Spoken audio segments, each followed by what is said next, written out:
Unfortunately, there's going to be nothing I can do.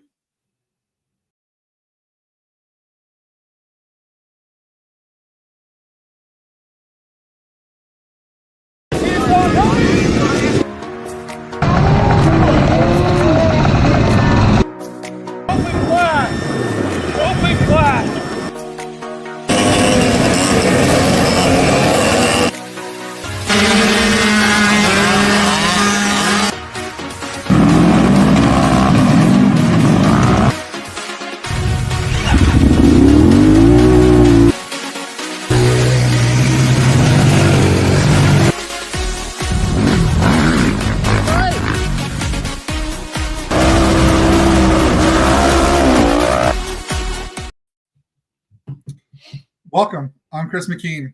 And I'm Andy Kiner. We're all about cross-country racing, and typically it starts with 10 seconds. But not in Iowa. In Iowa, it starts with hands-on helmets. Yes. Episode 32. Jeez. Man, I know. It went pretty quick. 32, yeah. Taking some time off here and there. We're doing good. It just seems all the preparation that we've put in, before each episode and stuff. It's like, see, all this hard work, all these hours of preparation, yes, to come down. Oh, yeah. Man, let's not kid ourselves. What did I get home? Walked in the door about 10 minutes ago. But yeah, we're. I've been waiting on you. Oh, yeah, I was on Andy Kiner time. So. Yeah. So did you get all your sleep caught up from the weekend mentally? No, not really yet. No, I think I got a little cold, something going on from sucking in all that dust. Got a little dusty. You wouldn't believe it or not, but it got dusty towards the adult session. If you could only see my phone on how many texts I got about how bad is it, how muddy is it going to be, but I was surprised out on the track. I was really surprised places got slick as it did. There ended up being, I think it maybe got dammed up a little bit, the water or something, but there was definitely more than I thought there was going to be. Yeah. So one heck of round one. We made it through one, got 6 more to go. I mean, what a turnout. I think it all started with the pre-registrations. We had, if I remember right, somewhere like 95 or so pre-registrations. That's great effort out of everybody. 95, but total count, I just did the math real quick. 236 entries between the mini, the youth, and the adult session. So how many do we have on just the men or the youth? 59. 59 in the youth. Mm-hmm. And then how many on the mini? 27. 27. I just got asked that question. Usually that's the first thing I ask. 86 total entries. Yep. And that is crazy. That's awesome. I think that's our new high, because I think last year we hit 83, didn't we, or something? Somewhere around there. Yeah, it was. Numbers were up. So I don't know if you heard me. I think I did it on impulse, but I'm standing. Whoa. You gave me a compliment? What now? You said you did something on impulse. I'm like, you gave me a compliment? Yeah. Yeah. No, I would have caught myself on that. Oh. No, I've talked to the parents on the line and stuff, and you know how we've talked about wanting to hit 100, youth riders this year. Yeah. So I told everybody that first one, I said, if you bring a youth rider to the next race, new youth rider, I told them they'll get in free, but I'll let them choose if they want the new one or if they want the free ride, But and I saw that. I want to say I saw that yesterday. The Stewarts made a post. Yeah. 16, so I think it's a 90 if I remember right. So yeah, if you guys know anybody that is eligible to race a 90, they're offering it up for the rest of the season, different races. You have to reach out to them. But yeah, excellent way for somebody to come in and see if they want to try out racing or not. Absolutely. we're only 14 from that goal, so it's definitely attainable. Yeah. That's really cool. So I wasn't sure how many we had. So and then how many adults was it then? 150 on the dot. 150. Wow. Huh. That's got to be our highest numbers since COVID. It is. I mean, yeah, exciting. And I know, talking to guys, it sounded like the track it went perfect. I mean, we really didn't have any issues, I know you had some challenges there, at scoring. Yeah. Can you tell us a little bit about that? What was going on there? Oh, just the normal. It's first race, so we're not all perfect. We can fat finger something, or let's see, even all the prep work that we put into everything, getting everybody the pre-registered, or. And not to interrupt, but I don't want you to think that we're not trying to hold you to. No, I was just saying that mistakes happen, and we had some. And I know, but I mean, I'm just saying, it's not like we're not holding you to the accountability of like the track crew. You know what I mean? Where everything's we're not doing that. So I don't want you to feel bad there, right? I can't take all the credit or all the blame. We're a team. But yeah, there's some issues. I thought we'd kind of get into that a little later, but everything's going to be worked out, and all 236 people are going to get looked at again in the system. Just make sure, we'll fat finger transponder, add an extra 0. Sorry, Peyton, I did that for her. For some reason, she had 4 zeros instead of 3 zeros on her transponder number. So it happens. We figure it out and we fix it as we go. Gotcha. I mean, the big one would have been Tucker. For some reason, he was not scanning at all during the race. So we figured that out early on. Had to rely on the backup scoring. And, we always say, even though after we print officially, nothing's really official. So we did go back, re-verified everything. Once we have time, I get time to sit down and look at everything and compare everything. And yeah, we missed a lap or two there for him and got it corrected with the backup scoring and put him in his rightful position. So mistakes happen. And I know we were pushing you to get the results. And I don't know if I even mentioned that, I think everybody knows it's kind of unofficial, but we had them on my phone there for a while. And yeah, you were trying to get that printer to work. It's a brand new printer too, right? I mean, this thing it's not even a month old, and it was acting up. So I'm thinking about maybe doing a different printer setup. So we'll see. Thought the bugs were worked out before we left. But the system decided to do an update early Saturday morning, kind of threw everything off. Gotcha. Well, I will tell you this. Yeah, I think you guys did a really good job with everything that was thrown at you there. But I mean, in the future, if you need help from the track crew, let us know. We're always willing. I'll call Paul first. Then Brock, then Big Joe. Gotcha. But I thought, all the pre-registrations you already mentioned, I thought that went really well because I still got pictures on my phone from last year at Trenton, that big long line of people, and that really helped keep that line flowing. I know Trace set up another table outside, to kind of hurry some of that up. But I thought the girls did really well getting people in and out of there and stuff. So, and it's the first race, so there's a lot for us to check: AMA numbers, expiration dates, minor release. So that takes some time. Kind of get those first race requirements out of the way. Second round will be a lot smoother. So those that prepay, which I'm going to got 2 weeks to push it here. Prepay. Go out there to the website, prepay, pre-register.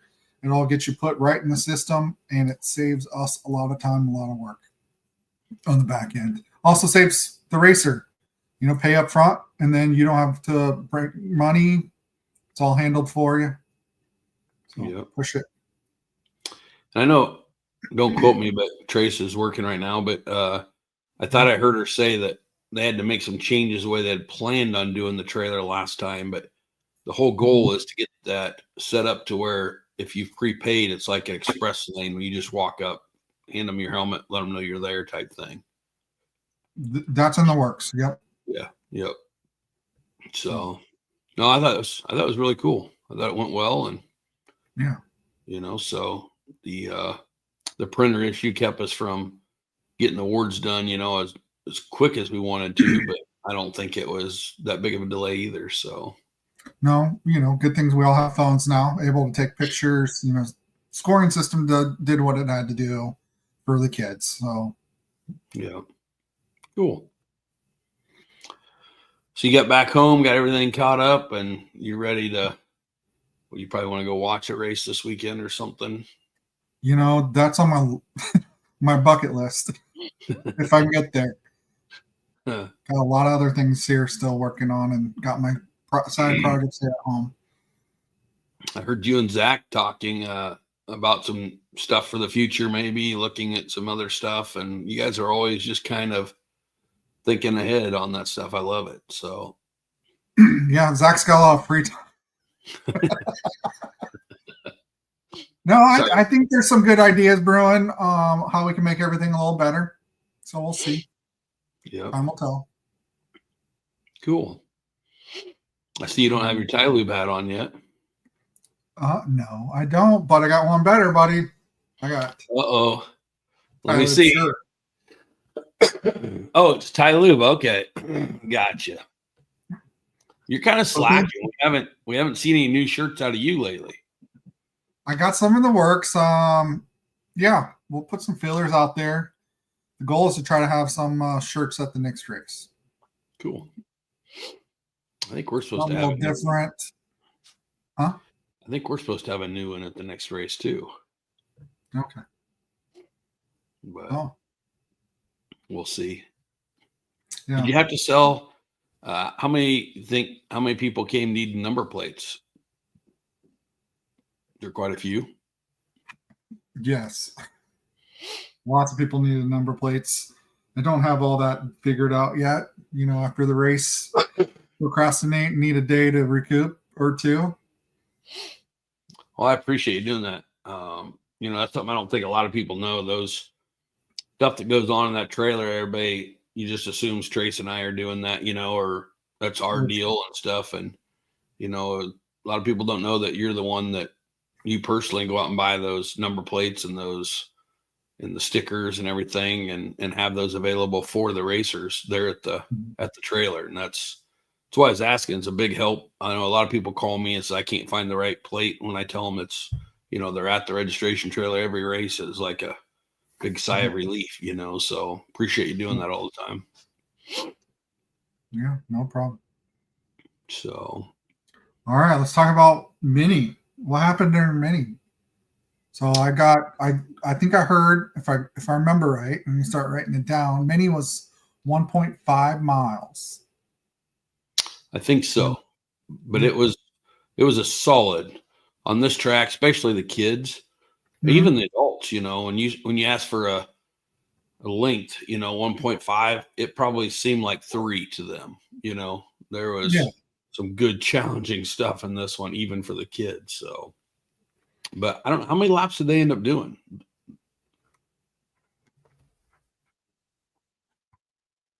I wasn't sure how many they did. Our more advanced kids, well, he was 50 stalker, overall winner, Ace Sommerfeld in the 50 stock class, did 5 laps. That's about what I was thinking. And that's good. That's a 5 lap, getting to see him enough, and you know what I mean? And they're still stretching it out there. So we've had some races where they only do 2 laps, and that's kind of like, dang, they didn't even hardly get to see them. Yeah. It's nice to see that do multiple laps in there. Yeah. And I was totally, I got to see probably out of all 3 sessions a little bit more of the minis. Probably because there was the least amount of entries. But, for being our youngest group, they seemed like they were more advanced than past years. Yeah. Did you kind of see that out there on the track as well? Yeah, I mean, even on the, I noticed it right in the starting line because it's always the first of the year. You know, you get the. Can you hear the dog? Well, I can hear you, dog. Yep. My son flew out to Vegas today for, or last night for the recruiting for out the U.S. Open for the girls. And so we're watching his dog Peaches. Trace is working right now, and she's wanting to come down here, but I don't think I better let her. So might have a little bit of noise tonight, unfortunately. So, but no, right on the line, you know, we talked about how many new people and stuff was there, and it was awesome. But even just saying hands on helmets for the first time and remembering it, you know, and heck, I made a few mistakes on the line. You know, it's like forgetting which one it was or hands on helmets. And then, you know, it's just kind of funny. First race blues, you know, I guess. And Sure. Well, let me know if you need help with that, and I'll help you. I walked into that one, didn't I? But the kids were like ready, you know, before I would even say it. I looked up and a bunch of them already had their hands on their helmets and stuff. And so you could tell right away, you know what I mean? They were, a lot of them been practicing and was ready to go. And I think we only had one go the wrong way on the start, which wasn't a big deal. They just went on the wrong side of the banner. And I didn't get down there in time.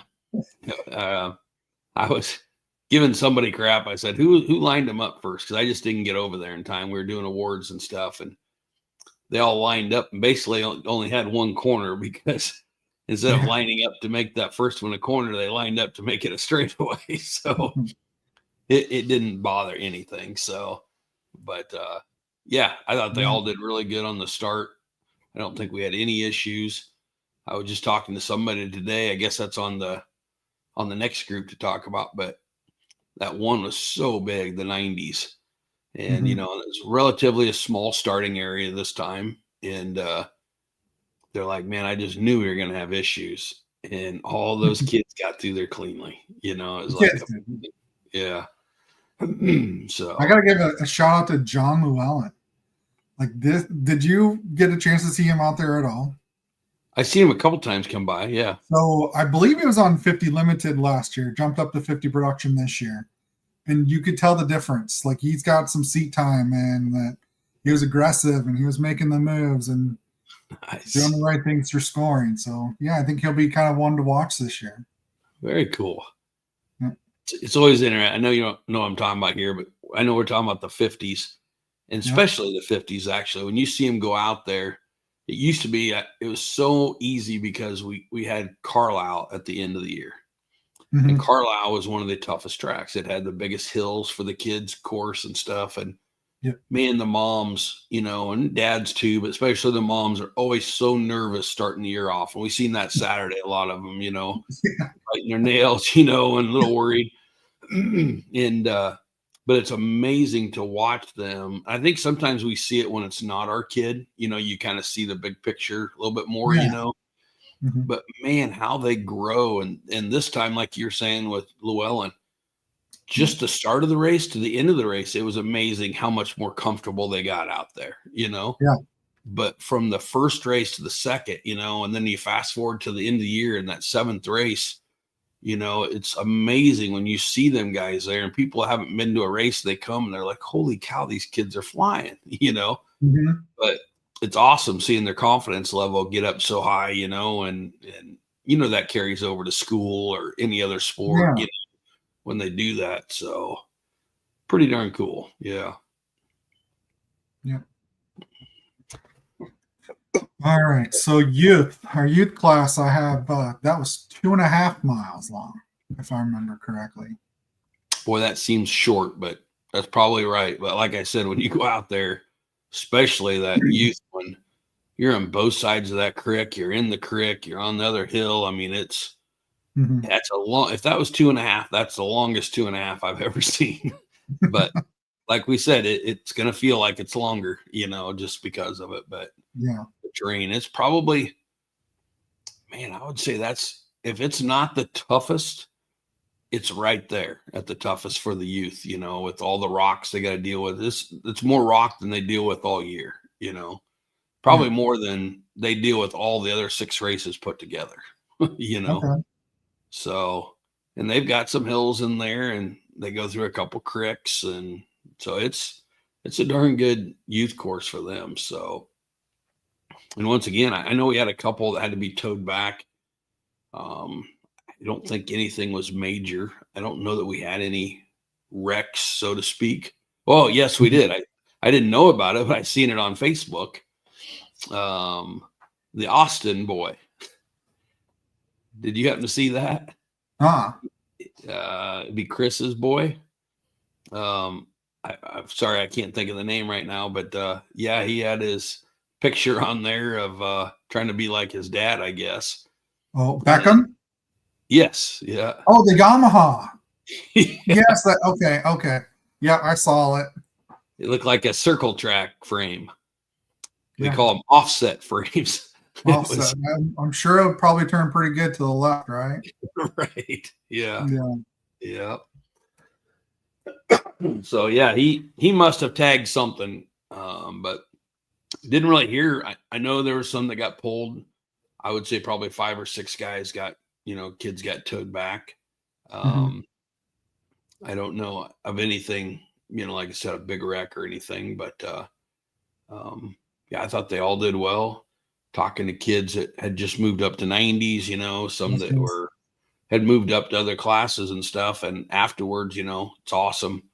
The very end of the day, after everything was done, you see about 30 kids running around chasing each other, having fun, and stuff. And we got a chance to talk to half a dozen of them there at the end, and talking with them. And I know the one said, I found my new favorite track, and I seen a parent post it. I can't remember who that was, but is on Facebook that their kid said, yeah, I think I found my favorite track or something too. So heard a couple of them. Some of them, didn't really care for the rocks, I don't think, but that's part of cross country. It's seeing everything that's thrown at you, so good news is for them that didn't like it, the worst is past. So I mean, and it's pretty big. Let's talk, 25 in the as we call them now, the older 90 stock. Yeah. 90 stock young and 90 stock old. I mean, talking about 10 to 15-year-olds. I caught myself in the line saying old. Well, how do you say old 90? Yeah, 25. It's been, I can't say for previous years, but it was a pretty big jump. I mean, we had a lot of kids go from the mini session up to the youth session this year. I mean, we knew early on as kids progressed out of the 90s and moved up to the super minis and other classes, but 25. Yeah. That's almost where we had to split last year. Yeah, right. This point last year we were 30, and we split it down to the 2 sessions. So it's like. So are you saying we need to throw them all back into one and then split them up in thirds? No, I think we need to just let the water settle here a little bit. Yeah, we knew that we were going to have some of the Missouri residents come in, and I think we'll just kind of see how the rest of the season goes. When we decided to keep the split the way it is, I know some people are going to make the comment that we didn't do it right, but it's all about sending those questionnaires. Because when we had to make the call, split them the way they were split and keep them as last year, I had 13 in each. So that influx of another 12 in the older or senior 90 class, it's just day of, or somebody didn't fill out a questionnaire. So how many was it 13 then in the first one? I think it was 13 in the other one. Let's say it looks still pretty good size. I didn't count by no means, but yeah. So, and I think with 25, the older 90s can handle that. They know how. Yeah. Have different experience levels.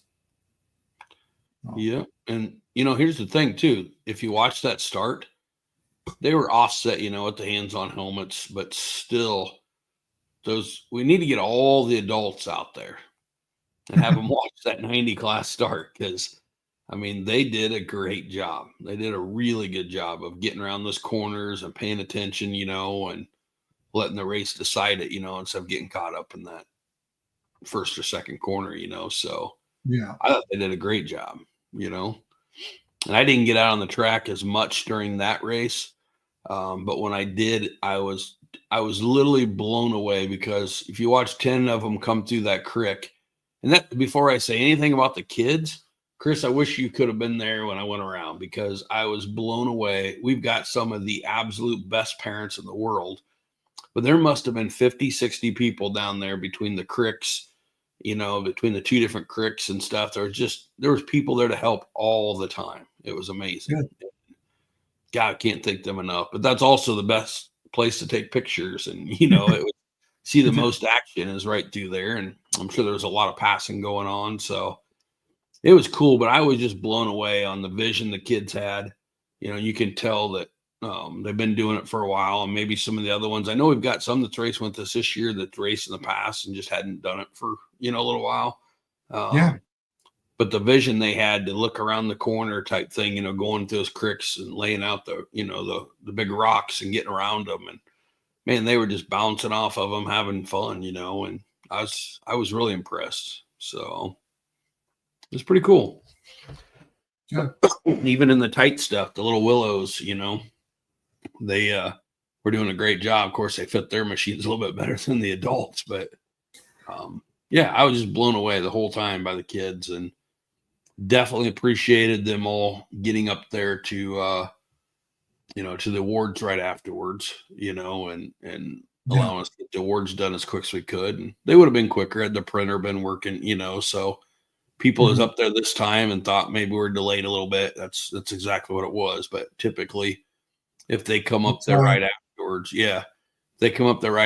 we're usually really, pretty darn close to getting them started, shortly after, unless we're waiting on somebody, somebody came through for made it through for an extra lap or something, but usually we know at least the top three for the overall or something, so yep.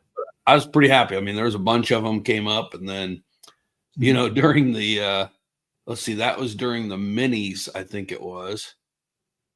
All of a sudden we hear the thunder of the big dump truck, and here the Vanderpool Construction, obviously the title sponsor for the race, blown away that they were nice enough to bring down the dump truck, for the race, and pulled it up there and put it in. I didn't get you those pictures, otherwise we could have showed it quicker, but we'll get it put out on Facebook. But got the Vanderpool dump truck put up there by the awards and stuff, and it's pretty cool. We got a couple of the kids excited when they seen it, and I can see their jaws dropping, just haven't been around the dump truck, thing. And they asked, what's that? And I'm like, well, that's the one carrying your Easter eggs.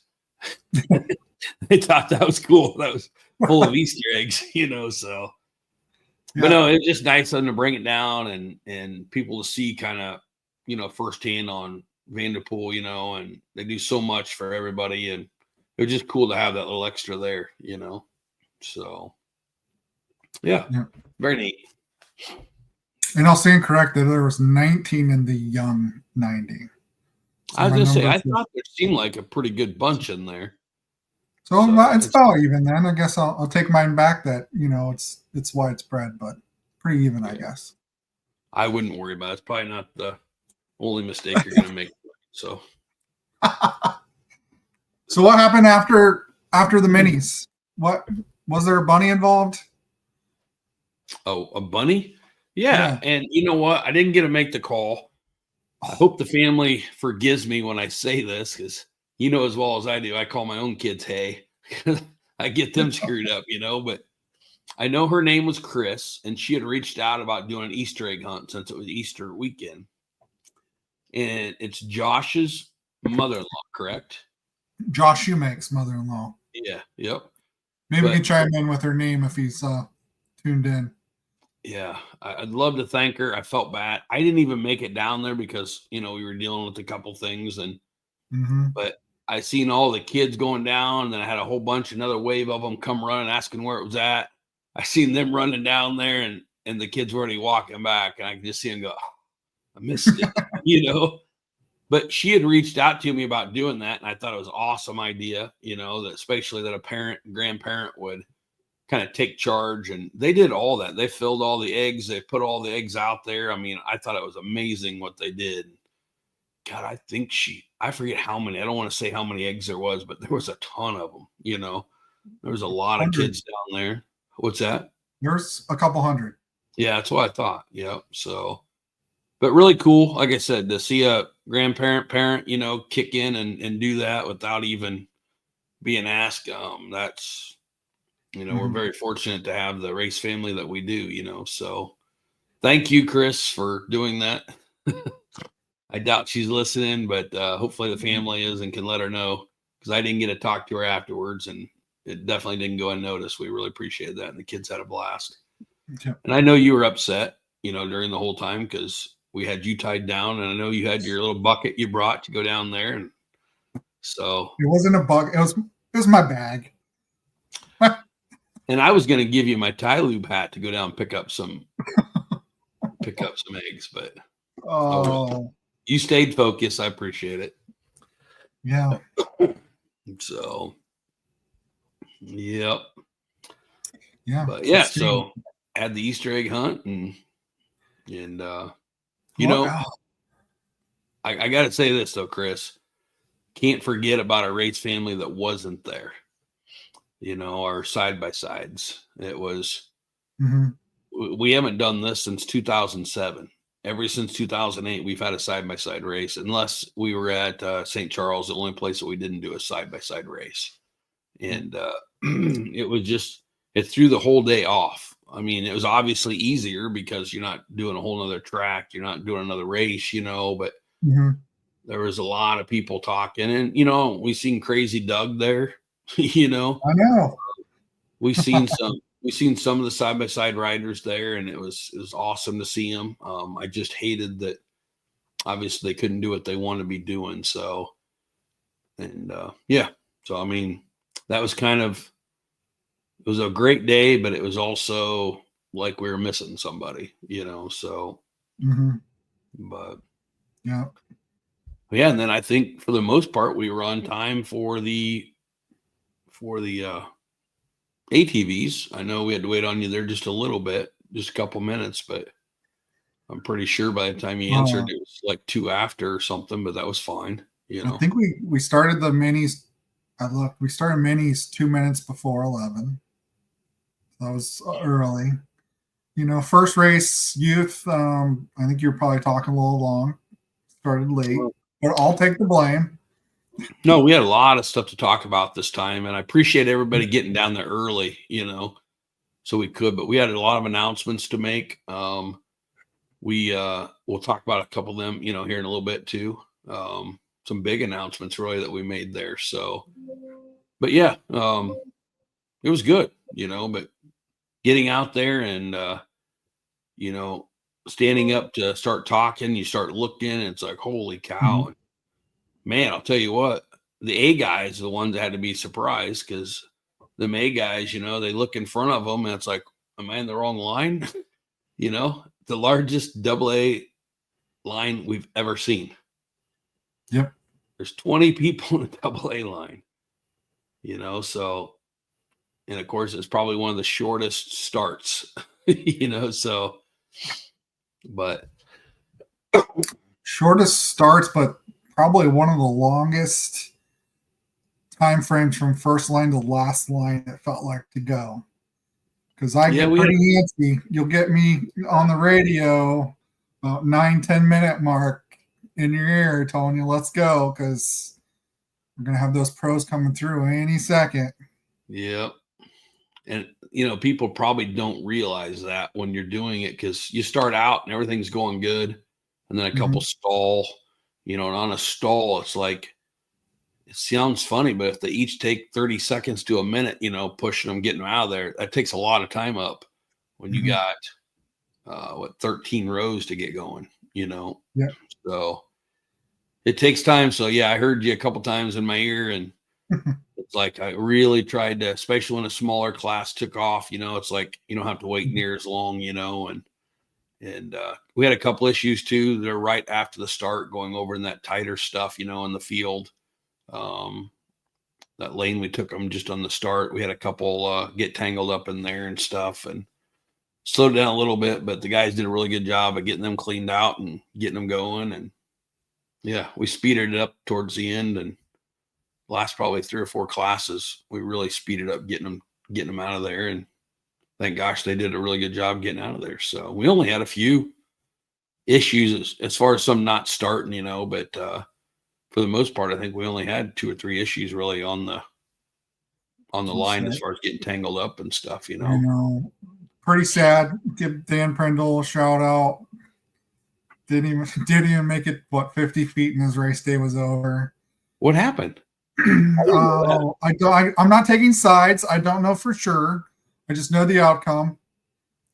Something entanglement, and I think he got hit so hard it ruptured his gas tank. From what I heard, took him off the start there. Ruptured gas tank, and his day was over. Wow. Huh. Yeah. I did not know that. That was in obviously the open utility. Did he get tangled with someone? I was thinking there was 2 of them tangled. Maybe there's more. I don't know. But I think there was. Huh. I did not know that happened. I figured something happened because last year he was pretty consistent being up there, and he wasn't up there. So I just didn't. Huh. Interesting. That's too bad. The first adult tow award goes to Paul Cirque. The race didn't even start and he was getting towed. Yeah.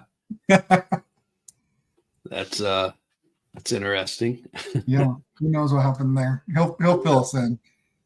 Well, and I knew when he came up, I was a little confused because that took him a minute. Because when he came by me, I could have swore he said he was the next row, and he was trying to tell me. I don't know how I got the 2 confused, but trying to say something about he had to start with the engine running. Yeah. And so I was holding up there for a second, and only to find out it's plus 40. Someone yelled, "It's plus 40s next." I'm like, "Oh shoot," So got a couple of them sent. So, but I hate, I don't like giving Paul credit either, but we have situations where when guys do have to have them live start, if it's not starting for them, we do let them start live. They just let us know. But you always got to be the last one because you're taking that chance of, all your chances away of it not starting. And I remember in that class, he sat there waiting because the one wasn't starting in the plus 50, and he made sure that guy did start and take off before he took off. So I appreciate it. Sometimes when someone else has a trouble, they're like, well, he's having trouble, so I'm going, and it's not the way it's supposed to work. So that was good to see him do it the right way. So, yeah. Yeah. Yeah. But, so, I kind of skipped around. There was a couple things here I forgot. Let me go back. Since we do this on the fly, there's some awards that we gave away. Probably you can talk about for the youth. Oh, for the youth too. Yeah. You want to go back? Yeah. Maybe we'll cover those here at the end. Yep. I don't have my phone here. I need, what was the first one you wanted to talk about? Oh. I threw it right at you, didn't I? You threw it right back at me here. I wanted to make sure I was saying it right. First lap leader. And who is that's doing that?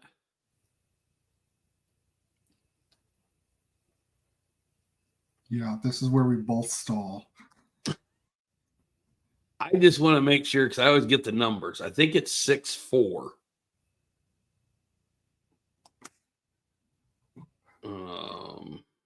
Please let me find it really quick. It's Brock Bromley. Brock, I'm really sorry if I am screwing this up right now. This is Chris's fault. I see. I put you on the spot. Well, I was getting ready to talk about something else, and you changed it like you wanted to. Because I forgot. I'm like, we better go back and cover it. But Brock is sponsoring through his shop, and it's really cool. When I was talking to Brock about this, he just reached out to me and said, "Hey, I'm not really looking for like a lot of work." He goes, "I just want to give back." He remembers, when he was younger and doing this, and he says, I want to give back. And this is something that him and I sat down and talked about over the phone a little bit and came up with this. And we want to do something a little unique. And I think he picked a good thing to do. And that was the first lap leader. And so basically what we do is we pick a class of the youth, and then we pick a class of the adults. And basically, we let the girls, I think Chris might have picked one this time, but we're just letting everybody pick a different class. And then whoever's leading that first lap, we'll do this at all 7 races. We'll be giving he's giving a $50 bill to the person that leads that chosen class each time. So the first lap. So 6-4 Motorsports. And that's what I said too, isn't it? I thought I had it right. Sometimes I question myself, and I shouldn't have done that.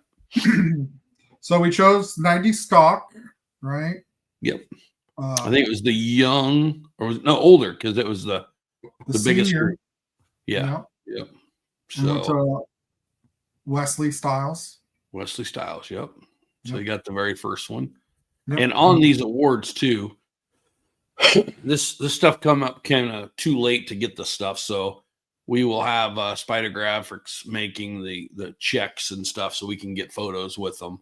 And we'll go back and do it retro, and get the pictures from the first one to second race as well. So we'll get those done and get the pictures, and share them out there. So, but yeah, that was really cool of him to do that. And it's something, I don't know if I've ever heard of an award like that. So it's neat to kind of split it up, So, and then who was I don't think we ever announced it because we got caught up in some stuff, but who was the adult class? Which adult class was it? It was the women's class. The women's. And who was our 6-4 Motorsports $50 first lap leader? Summer Akers. Yeah. See, if I was running the control Summer, I would have a thing making me the applause thing right here, but I can't do it.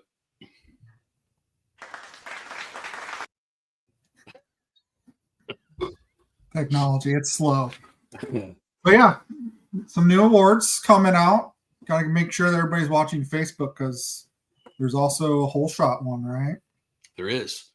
And and I explained that at the race. I want to definitely explain it now too, but it's a little delayed because of our new websites and stuff. We didn't have the right admin for the series thing to get it put out there like we wanted to for today.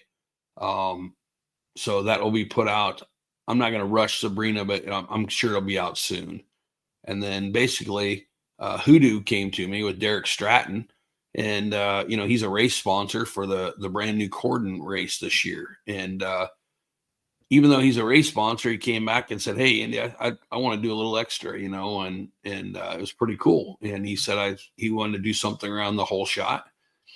And so we talked about it, and the whole shot, I don't know of another series the whole shot gets as much attention as what you do in our series. Yeah. So it's pretty cool. We got the Hot Seat Whole Shot Challenge, going on the whole year. And towards the end of the year, we do the actual challenge for everybody that qualifies. And now Hoodoo and Derek Stratton, his team is stepping up and doing a $100 bill to the best hole shot. So you might ask yourself, Chris, what makes it the best hole shot? That's the cool thing. Everybody has their own opinion. It's not, we literally will not give it out to somebody if they're horsing around, obviously. It needs to be a serious deal, but it's cool because this is open to the youth, the minis, the adults, but here's how it works. I'm not telling you on what is the best. It's everybody sees, different things, and I can tell you probably what I would vote for this last race. and maybe I shouldn't, but I'm gonna go on and vote anyway, so I'm gonna vote. But I can't, you say? Sure, you can vote.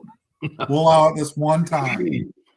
I'm just gonna point something out that I thought some guys won't like it probably when I say this, but I'm not saying it was I think it was one of the best hole shots. But for example, just my way of looking at thing is when some things might change. You might get the guy that just is ready to go and everybody else is sleeping, and he just smokes everybody. But I won't forget Saturday, and I didn't get to see the whole thing because the double A, right, the very first ones went into the first corner, and I looked up and I seen Edmondson on the back of the jersey, and then one of them turned around and it's like, holy crap, that's the two Edmondson boys that gotten tangled in the very first one. They're stuck together, and so I didn't get to see the second corner, and the second corner was I found out was Mr. Carroll had the hole shot one basically coming out of the second corner where the hole shot was. He looped her right around facing everybody. So, there's three of the top guys in that hole shot that are now out of that situation, out of 20 people, and somebody was ready to take it over. I'm not sure who it was that got the hole shot in that in that clash, but there was a lot going on in that hole shot. So it was pretty cool. But so basically you can go on then. So you may disagree with me on which one you like, Chris. I know Scoring could see it, down there. It's nice having you guys close. But if you feel like, the B class got the best hole shot, you're going to be able to go on there and vote. And it'll have everybody that got the hole shot all day long will be listed on there. You just go to our Facebook, and of course it'll be tagging Hoodoo for us. And you go on there and vote. And we haven't set a time yet, but I'm guessing it's going to be probably, why don't we go up to like when pre-registration closes? That's the Thursday before the next race. Yeah, I think that'd be easy. So why don't we just go up to the voting would close at 5:00 on the Thursday before Fort Dodge. And so anybody can go on there and vote. We ask that you just vote once, of course.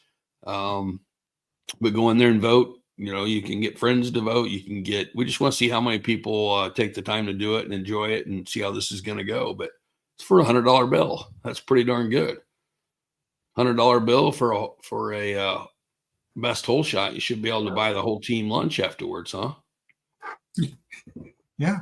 So, but I'm just waiting for Jason Goody signs. You know it? Vote for Goody. Yeah, remember he had his vote for Goody thing? I can just wait. Somebody out there, I'll guarantee you, or Goody will show up at the next race and just come in there, and he's not, we're going to see this. I'll guarantee you we see this. Somebody's going to say, hey, I'm going to pay a $50 entry fee, and I'm going to have mine geared, my 250R or whatever geared for that whole shot is going to come out and get $100 every race, get the whole shot and go to their trailer, Yeah. So, but no, he used to put up those signs, for the most popular rider, vote for Goody, and you're going to see someone vote for, such and such. So, but no, I really appreciate 6'4" Motorsports and Brock Bromley. And then with Derek Stratton, we'll be talking about them a lot more here right before that third race. But with the Hoodoo, and looking forward to handing out these awards, and that's a lot of people going to be smiling throughout the year thanks to those two companies. So thank you guys very much. Yep. So, and then speaking of smiling, didn't you make some young 90 stock kid pretty happy? That was pretty cool.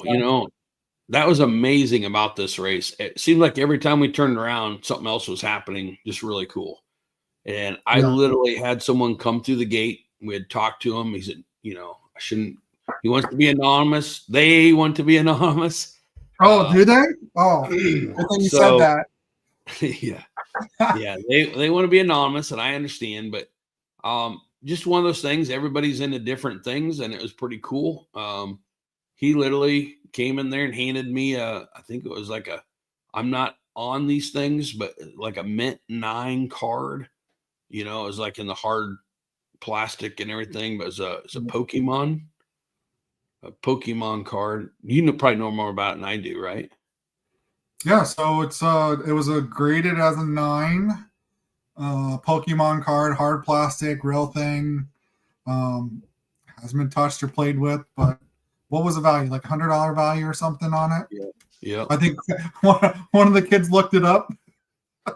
Well, yeah, I went up there to the registration and I was getting ready to explain. They were helping some people, and one of them seen it, and it's like, "Where'd you get that?" You know, and they knew all about it. And like, I want that. And I'm like, well, ironically, we were giving it away in his class.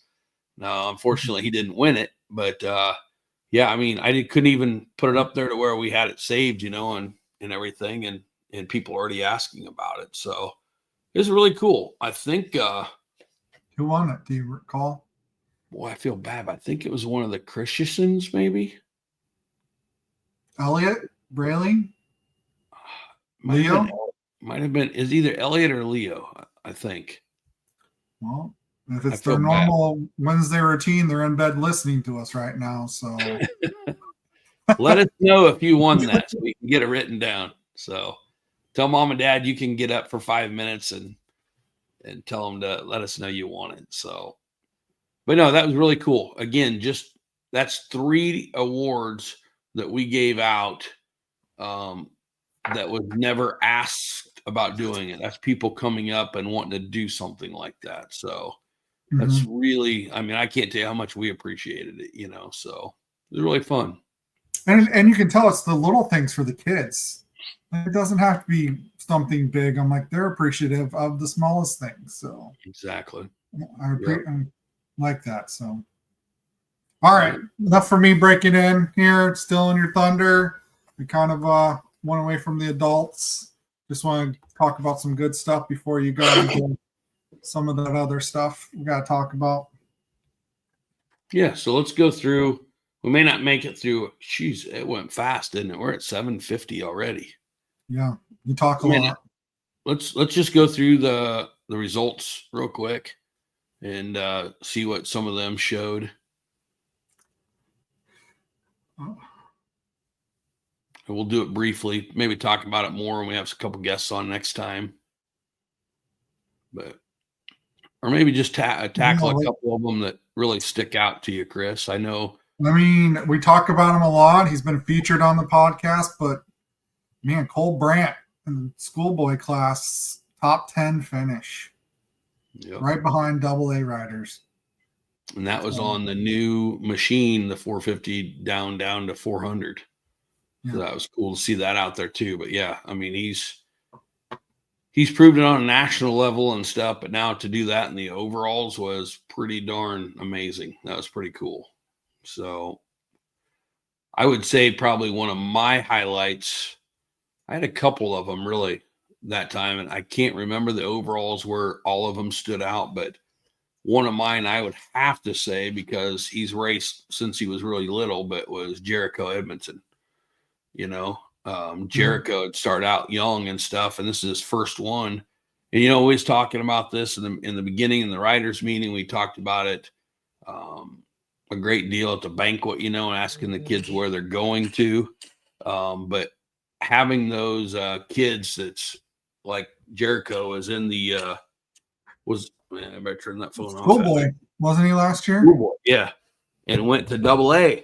You know, I don't think anybody questioned his speed on whether or not he could do that. But holy cow, with him and his brother getting tangled up, you know, in the first corner, and then coming all the way through the biggest group that we've ever had when it comes to AA's, 20 riders coming from dead last to finish third in his first race.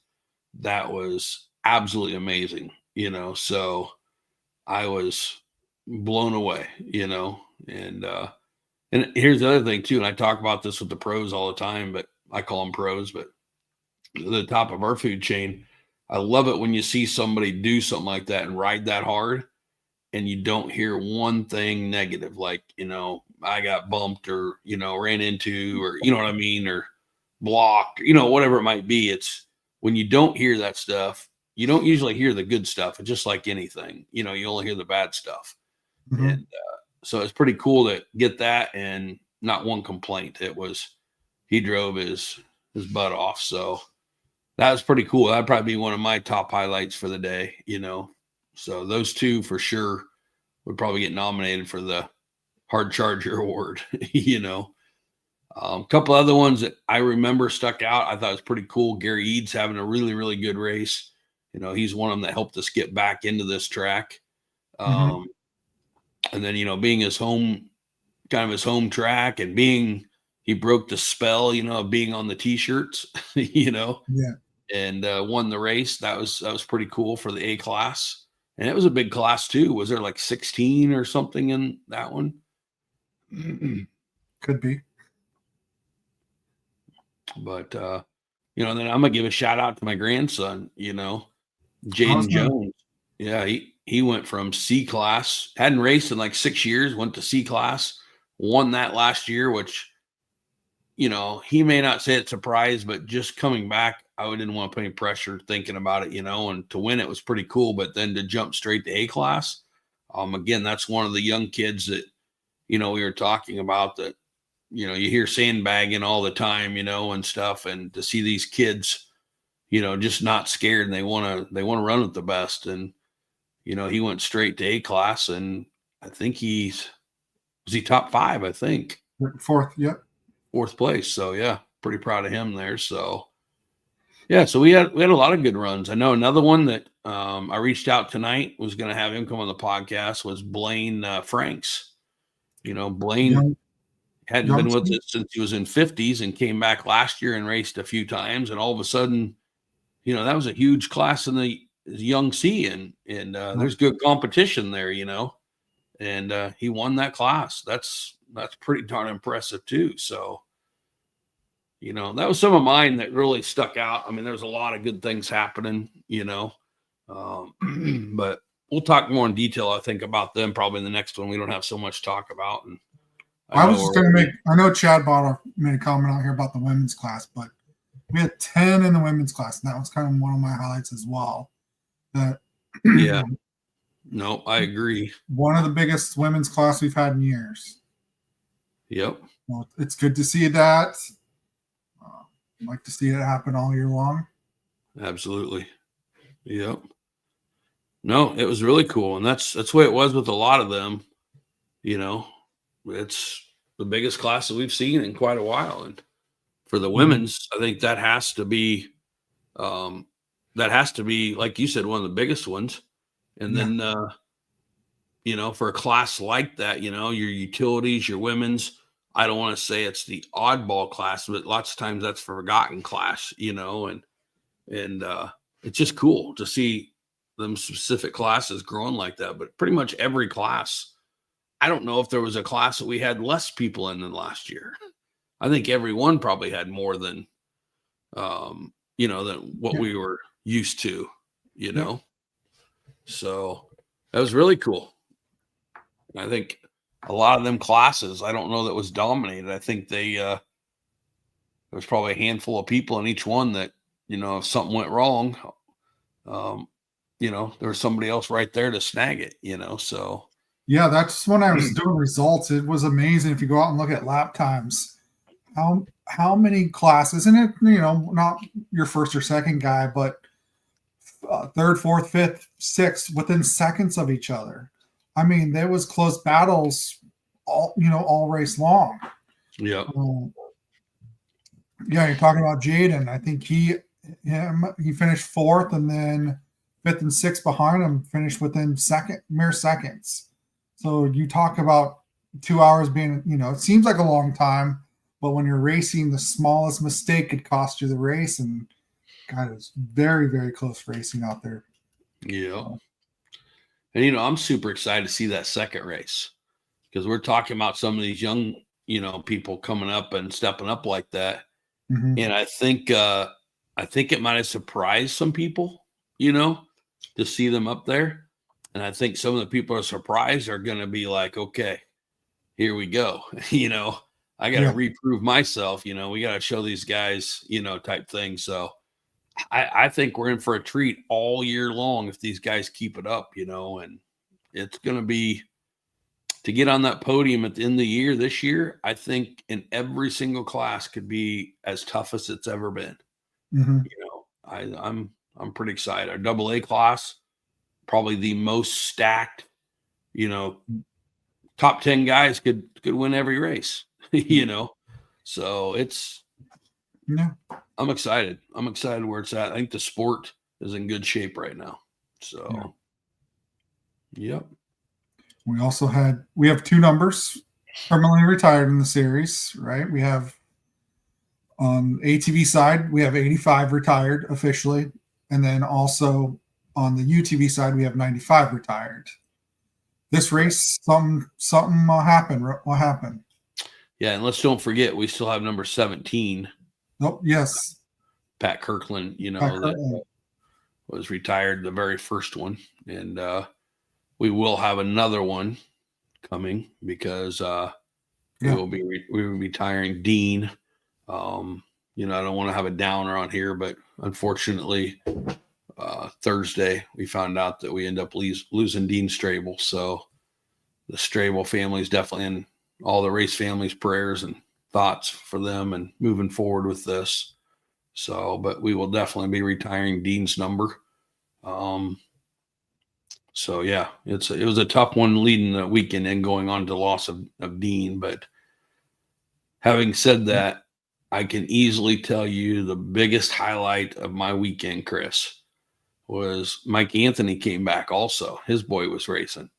And they all got there and came walking down. Jason Noble was back with his boy racing. It's pretty cool. Some of these guys, and even Jason's racing some GNCCs we had a good talk about, but these guys were focused on their kids, coming back and racing, and Jason and Mike, and they all came walking by me, and I just happened to look up, and I believe it's Tayton. Isn't that right? Making sure I said that right. Trayton. Okay. He walked by me, and I would have never recognized him in a million years because he's way taller than me, long hair, but I seen that Hazen 85s on the back of his sweatshirt, and I remember I was probably pale a little bit, but I looked at Mike and I'm like, is that? And he's like, yep. And so I yelled at him. He came back there and I couldn't wait to shake his hand and give him a hug. It was, we very surprising to everybody that we lost, lost his dad right after a race. It happened the day after Murray. And, the family's been a couple years now and stuff. And we think about him all the time. And Mike had reached out to me about his son coming, and then Amber had reached out and she wanted to know if they could use Dad's number because it was retired. And said it would be awesome to have them here, and his dad would be mad at me if I didn't let him use it. So I don't know if you know this, but he was there, obviously running his dad's number, and then he also had his dad's quad, and I believe he also had his dad's helmet on. So that was pretty cool to see him. And he had a good race. He ran good. And I seen him afterwards, and I didn't get a chance to talk to him, I don't think, too much afterwards, but he looked like he hadn't even raced. He might have been tired and he looked, but appears like he's ready to go this year. So I think they're going to try to run as many races as they can. So it's great to have him back. But name we forgot to mention, Jamie Wickle made a comeback as well this one. So a lot of old faces coming back. So yeah, that was really cool. Yeah, Jamie was back, and he was all smiles afterwards, and so it was pretty cool. Yeah, I know we're missing some because there was a lot of them that we hadn't seen in a long time, and we're back there racing, so it's very cool. Burroughs clan. Burroughs, yeah. Burroughs clan. I was talking to Chris afterwards, and Chloe, Chloe had a misfortune on the last lap there. I think she was leading the women's class, Yep. And what we're just talking, it's like one little mistake and someone snags it, but yeah, I was sitting there looking at Chloe and, and realized it was a Burroughs. And then I realized Chris is standing behind there, and I'm like, Chris, is this? He goes, yeah, that's my daughter, So it's pretty cool to see them back. And some of the kids were there racing, you know, in the youth classes. And yeah, I even seen Sage out there walking the track. I'm sure she was nervous with the little one racing. And I asked her if she missed it. And she goes, a little bit, you know, so, but it was cool. That's a big name in our sport, you know, in our series especially. So it's good to see that family back and close to home. So yeah. But I think we'll get into more of the classes. I know we're gonna have some guests on.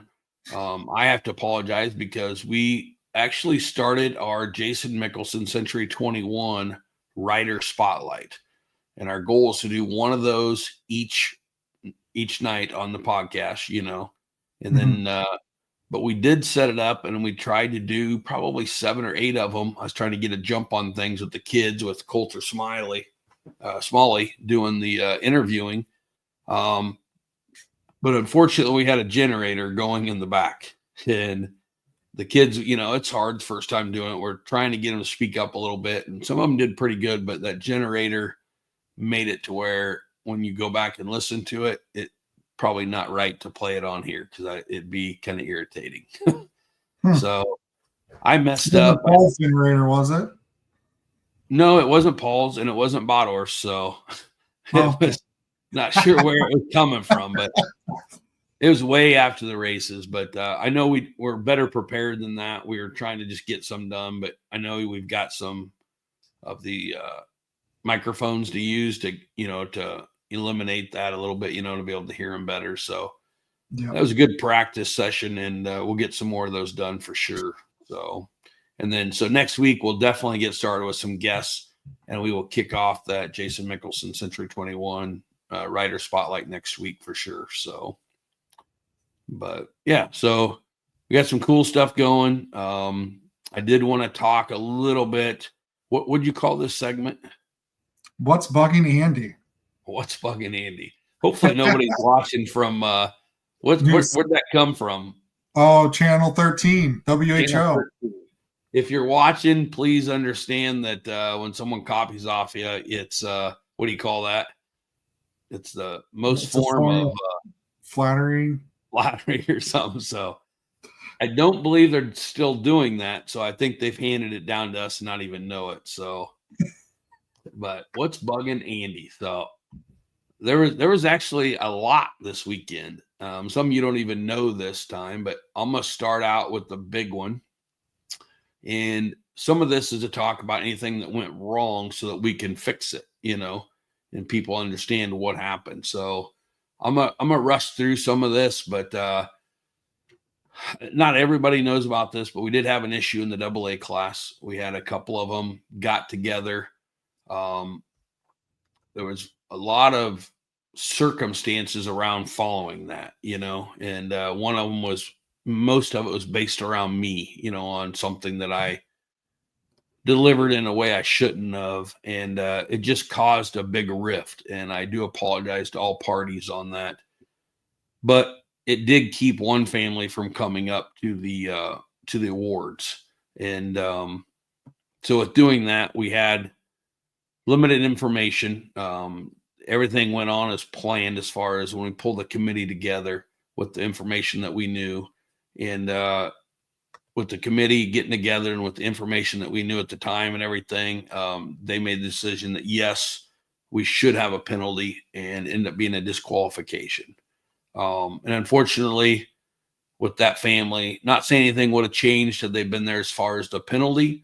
But unfortunately, that kept 2 people, and one of them being Jericho, away from getting his first podium in his first AA class, you know. So I feel really bad about that. The best part of this whole thing is, I'm not even going to get to the best part yet. I want to get to the most negative part of this.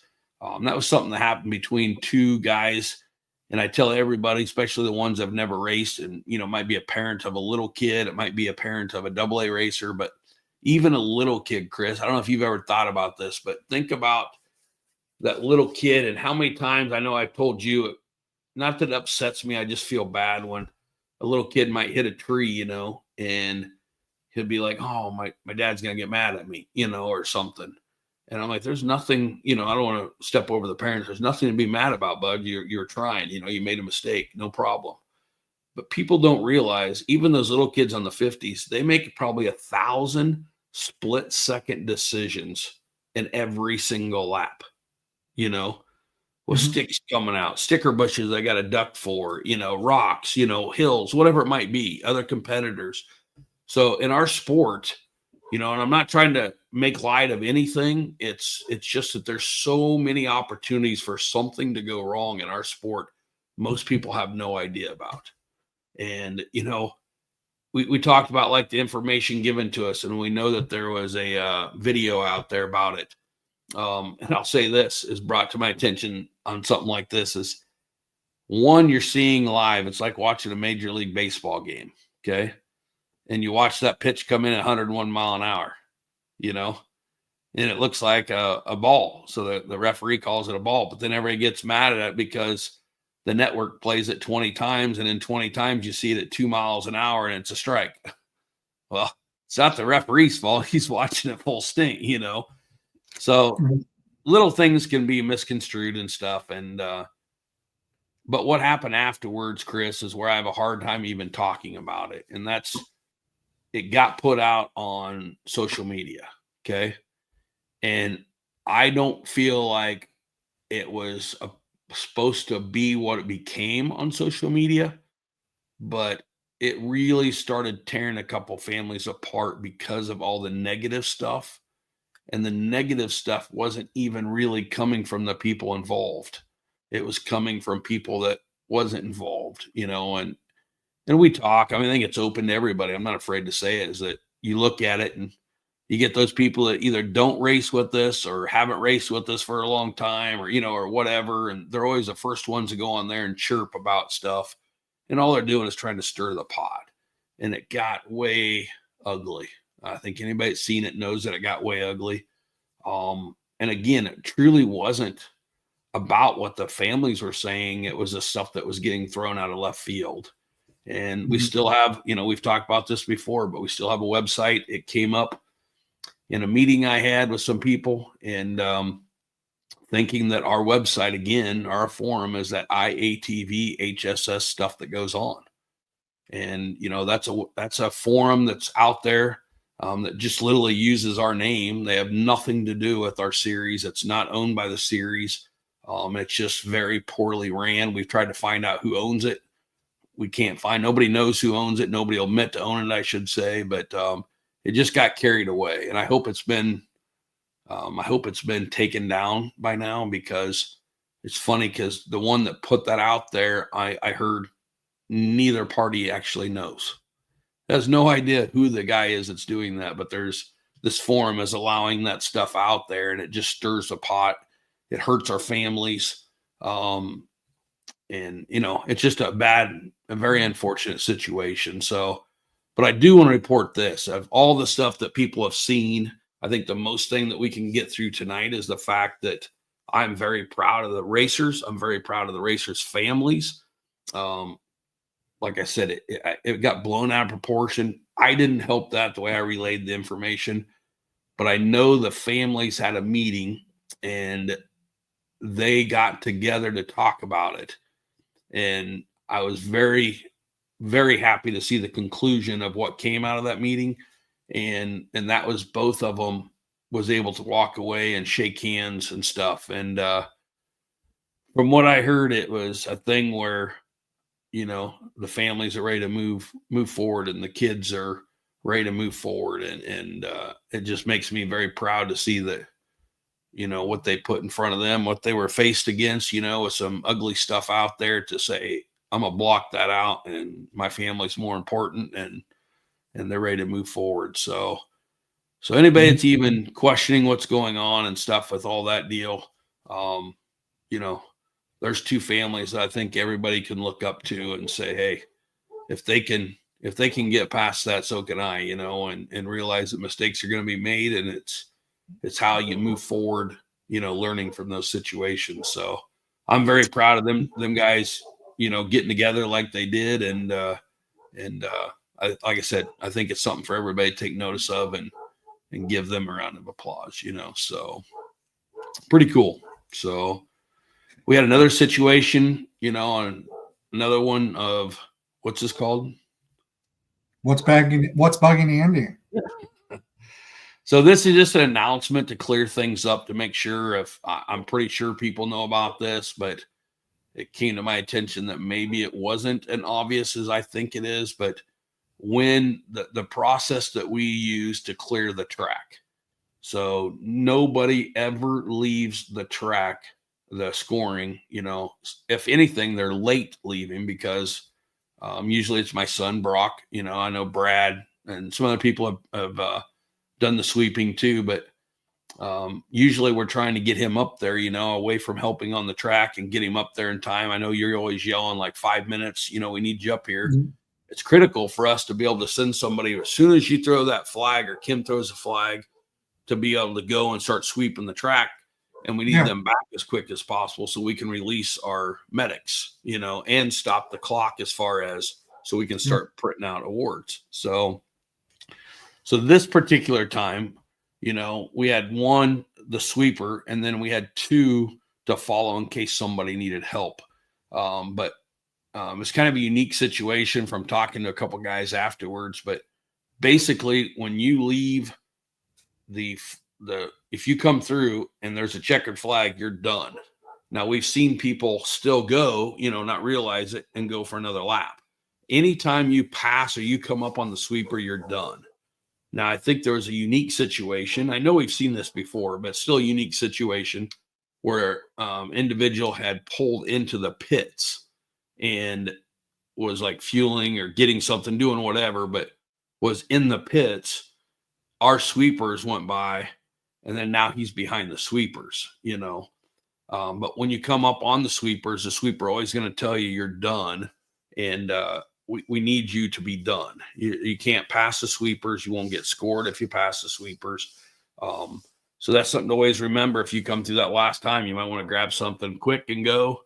If you see the sweepers right there, yell at them. I know we had one individual that had pulled in and seen them coming, and they asked, "Are you done?" And I think he said no, and he took off, because they seen him or something. So, but if they get in front of you, and I don't care if you're a mile into it, if you're 5 miles into it, and you come up and pass them, your race is over at that point. So if you're on your 4th lap and you pass them and finish, you don't get your 5th lap. The race is over. So just want to clarify that in case somebody is not clear on that situation. So, but that did happen again Saturday. I don't think it happened at all last year. I don't remember anything like that happening, but anyway, so we got that cleared up. So we're good there. So Andy, talk about it briefly, because we've got like 70 people tuned in right now.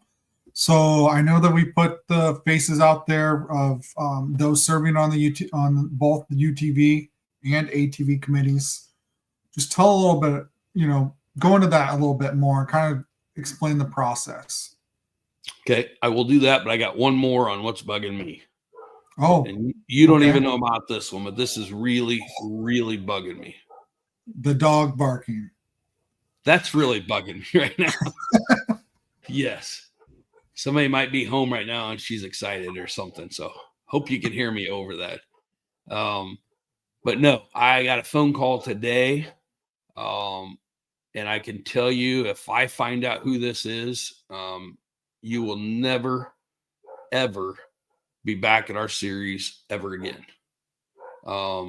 If somebody knows about this, I will give you a reward for telling me who this was. But I found out that we had a family get their race trailer, enclosed trailer. It was keyed about 8 to 10 feet up their trailer. It was an obvious job, it sounds like, at the race. Yeah. And I know they were parked when you come in, like through the gate, like where you stop to pay at. They were on the right-hand side, right over in there. So if anybody happened to see anything kind of fishy going on, that's something that we've never, ever had in this series. We've never had an issue with people messing with stuff. And that's not our race family. That's somebody that's not even a mistake. That's somebody that we don't want around. So feel free to clue me in if you know who did that or have any idea. We absolutely will not put up with that. So that's the only bad thing. I just hate to get the yards or the year started like that. But I'm glad you brought that up about the committee. When we talked about doing this committee, I said, we just need it. Some people had recommended doing it. Oh boy, I'm sorry. I'd recommend doing it because we had a UTV and we've seen many, many times in the UTVs that we needed it, and that's why we did it. And then lo and behold, here we are the very first time they do it and we have a situation. So the process for this, just as advertised when we set it up, I think we discussed it on another podcast. We talked about it at the banquet. We had them all there. We had them stand up. We recognized them, as being on there.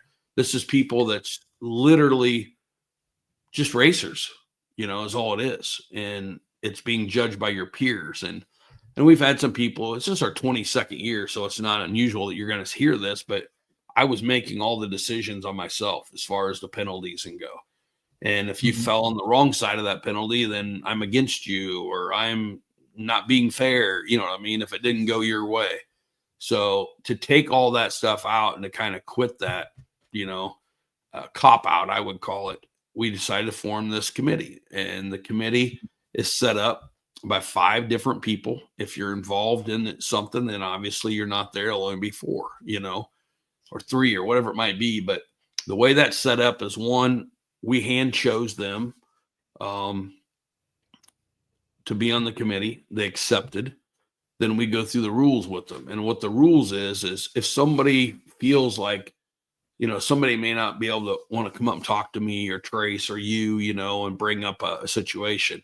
If you feel better talking to another racer, feel free to bring it up to them guys. But that's not their full-time job. You know what I mean? It's just there just to help. And what they're there for is if something comes up like what came up Saturday, and it's a question whether or not we need to look into it, or it needs to be a penalty. So we give all the information that we have. Okay. So Saturday, we only had the information, and I've already been asked this. Well, are you doing this every time? Well, I can't go off of what a racer tells me. Okay. Or else I DQ everybody. You know what I mean? Because everybody's always having an issue and he hit me and I hit them and such. But this is a unique situation. We literally had one of our guys was right there and seen the whole thing. Okay. So we're only going off of that information. Typically we get both of the riders, if there's 2 of them involved, together so we can talk about it and determine what information can be added to this. On Saturday, that did not work out that way. If everybody was there, we've heard a lot of stories out there about how it happened. We literally did not give away the adult award. I'm sorry, the AA award until the very end, or the overalls. We waited. We didn't see anybody, so we didn't have any more information. So the information's given to the committee. The committee then went over and spent quite a bit of time talking. Number one, should there be a penalty? If there should be a penalty, now come back to me and tell me how severe and what we're going to do. And that's how it's going to work every single time. So it's critical to get all of them. And most of the time I'm able to talk to the person, to get more info to put into that. But that's something we have a protest time. It's a half hour after the awards are announced, and or after the results are put up, even though they might be unofficial at that point, to bring up an issue. So we need the information that we can get, and then any information is given to the committee, and they will talk about it, come up with, what the situation, whether there's not a penalty, there is a penalty, and if so, how severe it should be. And then they give that to us and let us know the information on how it is. And I think it's an awesome situation. We have, Saturday as an example, not one of our committee members even knew anybody involved in what we're talking about on Saturday. So, and that's okay. But even if they do know, which is fine, it's still, that's why we have 5 people to go in and talk about this and look at it. But I think it's awesome that they're being judged off of their peers instead of just one person.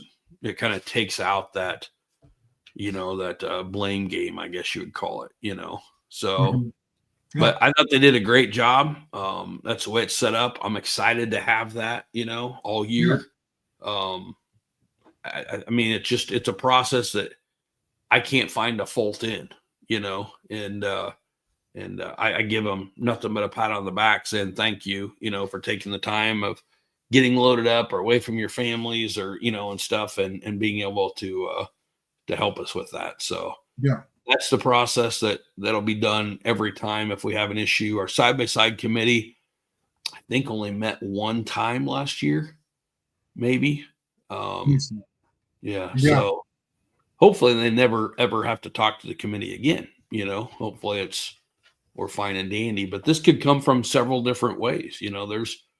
There's all kinds of stuff that could pop up, on this stuff. Now, if we see if, like, say I'm out there and I see a rider cut the track, I'll come back and probably pull a lot from him immediately. You know what I mean? Because I've seen it firsthand, But if there's any kind of question or information that needs gained, then that will always go to the committee. So I don't know if that explained it very well or not. Yeah, you did. So you did the long-winded version, but great. No, it's appreciated. And got to thank the ATV committee. Difficult job, but did what they had to do and ultimately came up with the decision. And got to support that. So, Yep. So, seems like there's one other thing that we had to talk about tonight. What about this? Oh, okay. Yes, there's two more things we need to talk about. Chris is saying, Andy, don't use a long-winded version, right? Yeah, it's past my bedtime. So I said I give updates this week. I'll try to even put another one up when I find out a little bit more information. I'll be straight up honest. I want to get this done. If there's anything I can do to make it work, I'm going to make it work. But I wish I could tell everybody right now. So if you need to find a new home or you need to go somewhere else, then we can do it. Or, be honest with you and tell you what it's looking like. And that's what I'm going to do right now. I reached out to another series today that runs AMA and side-by-sides, 2 different days. And I was shocked. I got a little bit of work to do to go back to the company because they're actually through the same company I am, I found out. However, there's 2, it's like the company's like split. It's like half of it's this, half of it's that. And I think they're on the other side, maybe. My wife just got home, so I'll be talking to her about that here in just a couple minutes. But I was blown away. They get about 52 side-by-sides. Chris, do you realize, okay, so I had the quote last week of $1,358 for insurance, right? Now, keep in mind, we average about 17 side-by-sides, right? Mm-hmm. Guess what I was told that they're paying right now for insurance? Almost $2,400 for a one-day event for side-by-sides. I asked them how they're doing it. Are you prepared for this? I'm not going to say that I swear on this, I'm not making this up, but I'm not going to mention the series because I don't need somebody saying how are they doing this, how they do it, pressure on them. Good for them that they're making it work. I was told, there's not much room left there, because of these darn insurances. But I found out that, their gate fees a little bit higher to make up for a little bit of it. Their entry fees are like $300 for the top class, So there's a lot that has to be, revamped even to come close to making that work. And that's with 52 racers. Okay. Mm-hmm. It's hard. It's very hard. They're in a completely different state. Every state is different when it comes down to the little rules. So that could play into some of this stuff. But there is absolutely no way that we could even come close to looking somebody in the eyes and tell them we can afford to do that, So we're down to, again, I haven't heard anything yet this week on the 2 insurance companies that were supposed to get to us. I can tell you the one I think is probably I shouldn't say over their head. I don't think that they're used to doing like what we're asking them to do. So I don't think it's going to work. The other one has already told me that they thought they would be higher than our insurance already, but I'm waiting to see, number one, what could change that is if we could have spectators. It was brought up to me, Chad Deutsch, give him credit, had brought up the fact of maybe looking at USAC. I haven't actually spoken to USAC, but I've talked to a couple racers, Power Sports Nation guys, Cameron, and I talked quite a bit about the USAC situation, and it's not a good one. It's absolutely blown away on some of the stuff that he is telling me that they have to do in every race. And I'm not knocking that. It's what you have to do, you know. And we're seeing this with circle tracks. We're seeing this with other series right now. The insurance is absolutely no joke. If I had to be really honest with you, I would tell you right now that I would be shocked if we could make this thing work this year. Now, I do have a little bit of hope saying that if it doesn't work this year and people can calm down as far as insurance companies, they're all telling me the same thing. They're sitting there watching these videos, Chris, that shows the nasty wrecks, you know, and stuff. And I'm telling you, I've said this the last couple of years, but we're shooting ourselves in the foot when we do that. And it's something that we may not be able to come back from, you know. But the cross country side of things is looking very bleak right now for the future of it. The short course ones, it appears like even their insurance is going to be having some changes in the format, the way that you can do stuff.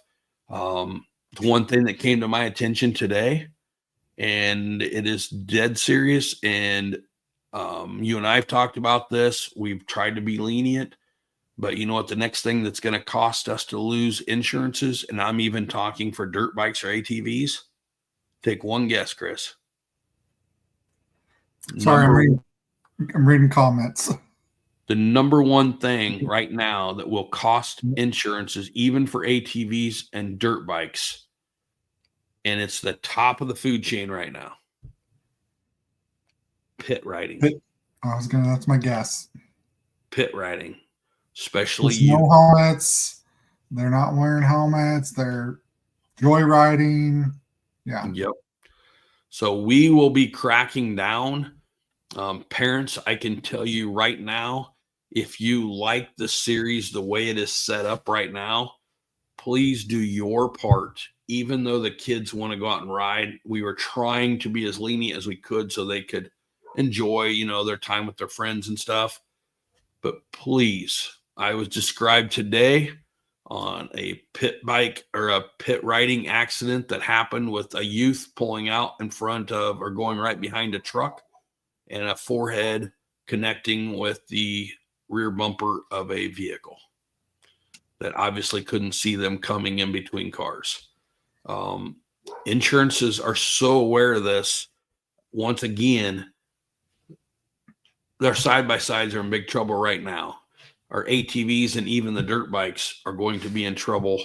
And from what I'm hearing, it's coming down to like the pit riding will be like 100% eliminated.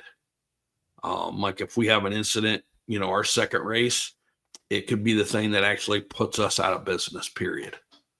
Is the insurances, AMA especially. I can't blame them. We know, you know, we've seen stuff that makes us scared, you know. So please, parents, if you have a youth, I'm going to say right now, if they're under the adult, if I see a kid wheeling, if I see 2 or 3 people on a machine, if I see them spinning rocks like we've seen coming through the deal, I will pull the key. I'll give it to the parent and I'll tell them I'll never see this again. It's not a thing where you're making me mad. If you just look around, you see everybody there, the families that are enjoying this and saying that I'm willing to take this away from everybody because my kid wants to ride around, then you're more than welcome to look them in the face and do that when we lose our insurance. Because side-by-sides were number one. I got a funny feeling where that's going, and everything else can be based off of pit riding. So that was brought to my attention just from another promoter today, which I appreciate him sharing the experiences and what's going on there.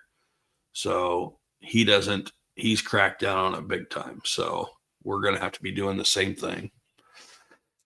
So yeah, that's kind of the update, I guess, on the side-by-sides. If I hear anything, if I hear it at say 2:00 tomorrow afternoon, the very latest would be right after I get off work. I would post something, if not posting it as soon as I hear it. But I hope to hear back from both of them yet this week and make that judgment.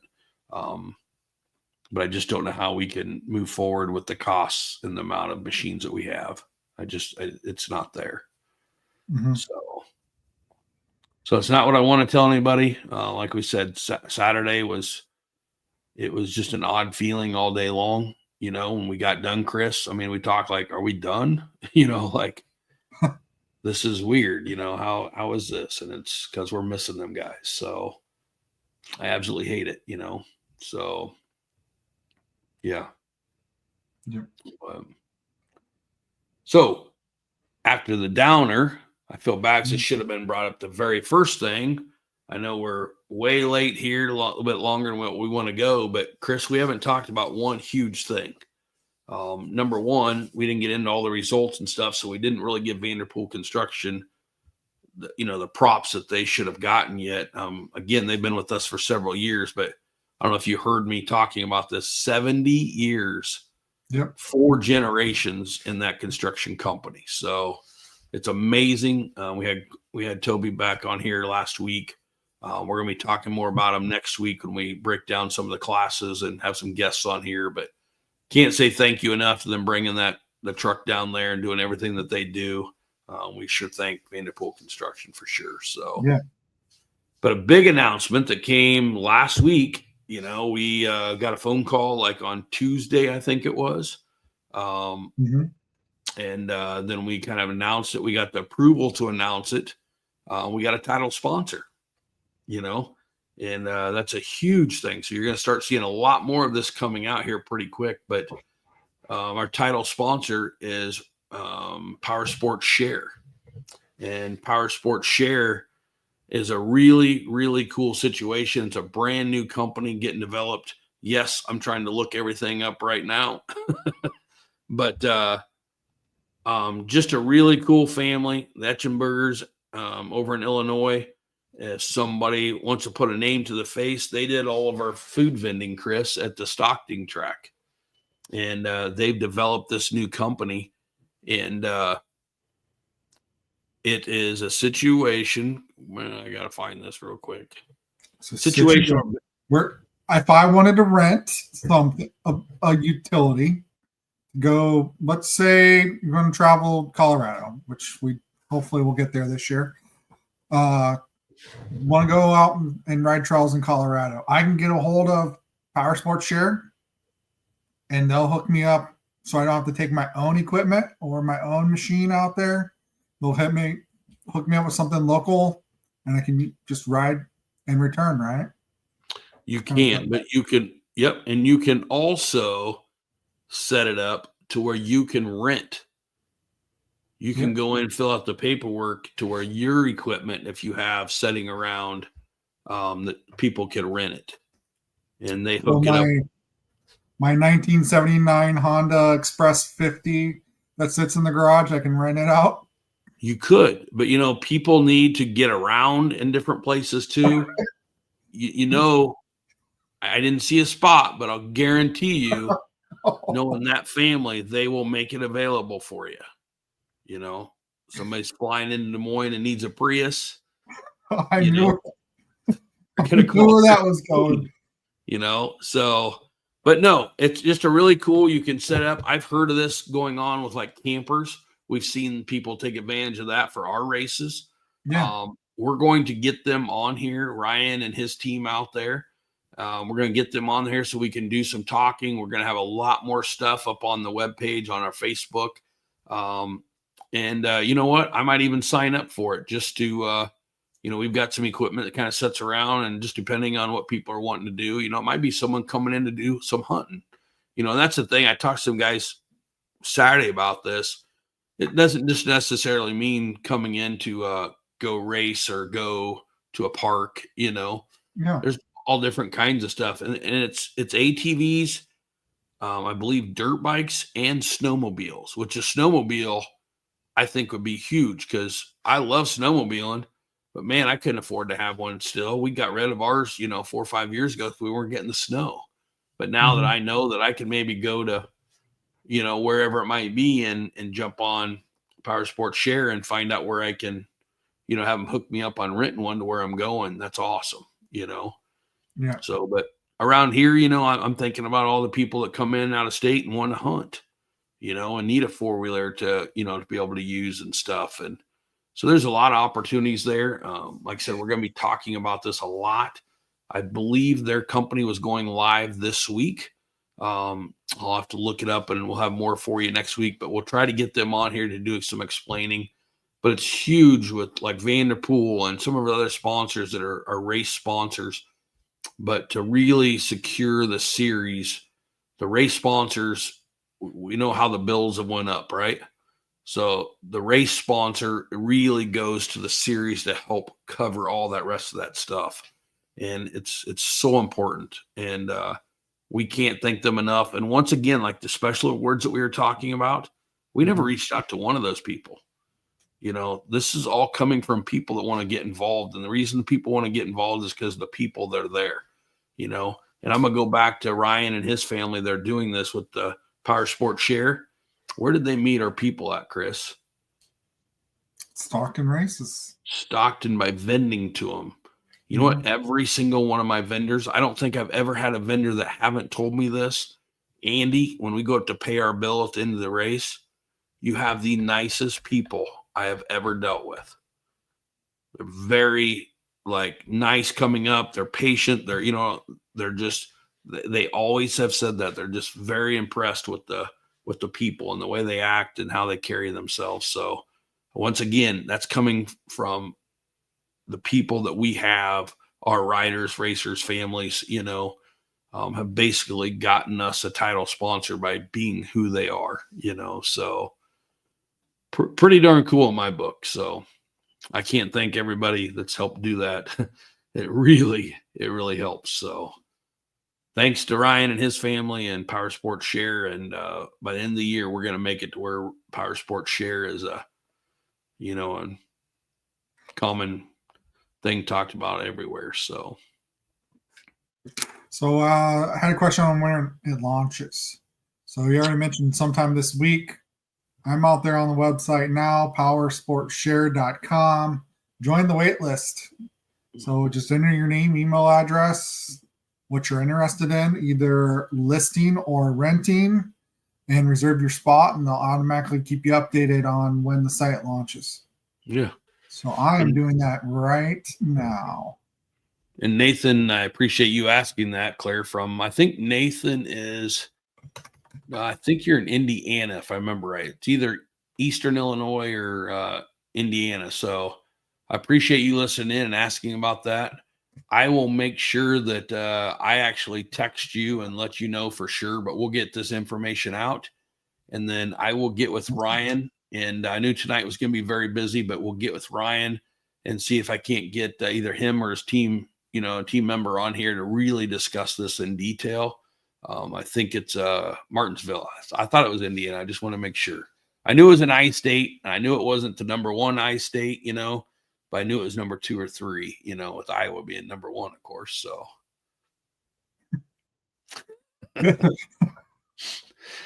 Way to cover yourself. One thing we haven't talked about, I know we're really long on time. We're really shooting for an hour. Trying to keep you to an hour, but just a lot going on. We really haven't discussed the Heartland. And that's definitely a thing I think we'll put off. Just want to let everybody know the details really quick. I said really quick. Okay. Side by sides. You have not been forgotten. Is it trouble? Yes, it is trouble right now. I can pretty much tell you, I'm going to throw another one at you, and that is the state fair race is trouble. The state fair race, we will not, unless something happens, which I don't think, I'm 100% sure nothing can happen there because it can't be the same day, Chris. So the state fair one, I can tell you right now, there will not be side-by-sides this year. Okay. We're in a limited time factor there as far as days. There will not be side-by-sides because it cannot, no matter what we do, it cannot be the same day. Okay. So then we turn around and look at the Heartland Challenge, a couple weeks before that. The Heartland, we're up in the air right now. We're having the Heartland. I don't know if there's going to be side-by-sides. I feel like right now we're going to have to still do a 2-day event, which really kind of stinks to have to do it that way. But in order to make both sessions of the kids right, they need their time, and we're willing to pay that second day insurance to make sure that we get our kids the right amount of time that they need. It's an awesome event. We love it. It's a very unique event. So I'm just hoping that we can get as many kids. I mean, look how many kids we had, 86 kids. We should be able to pull 20, 30 teams out of there really easy, and the adults, we're working on a bunch of stuff. I understand the payouts may not all be out there. Amateur classes, $500. We're going to make sure that we've got that covered, for the winners of each amateur class. The rest of them just all based off of the sponsorships that we're working on right now. So we've got, I want to say 3 to 5 classes sponsored right now, Chris, is with some different companies and smaller businesses around and stuff that are willing to step up and help with this. We can't thank them enough. For example, Power Sports Nation, just got done talking to Cameron the other day. They're signed up and going to be sponsoring the utility class, so it's really cool. We're starting to get more of them, but we really need to get them all covered. We just can't, we don't have that title sponsor right now. We're trying to find one really bad. But that race is really going to depend on 2 things, Chris. And I hate to say this, but when we can't do side-by-sides, it's hard. They pulled in some sponsors for us. We lost our title sponsor with GBC, kind of rearranging how they're doing things right now. We're going to have to find some sponsors. We're going to have to have good turnout if we want to do this thing again. That's just a cold hard truth, so it's a race that I think is second to none. It's by far the most work, but man, it is the funnest race of the year, period, and to be able to do it as a team, and it's so unique, it's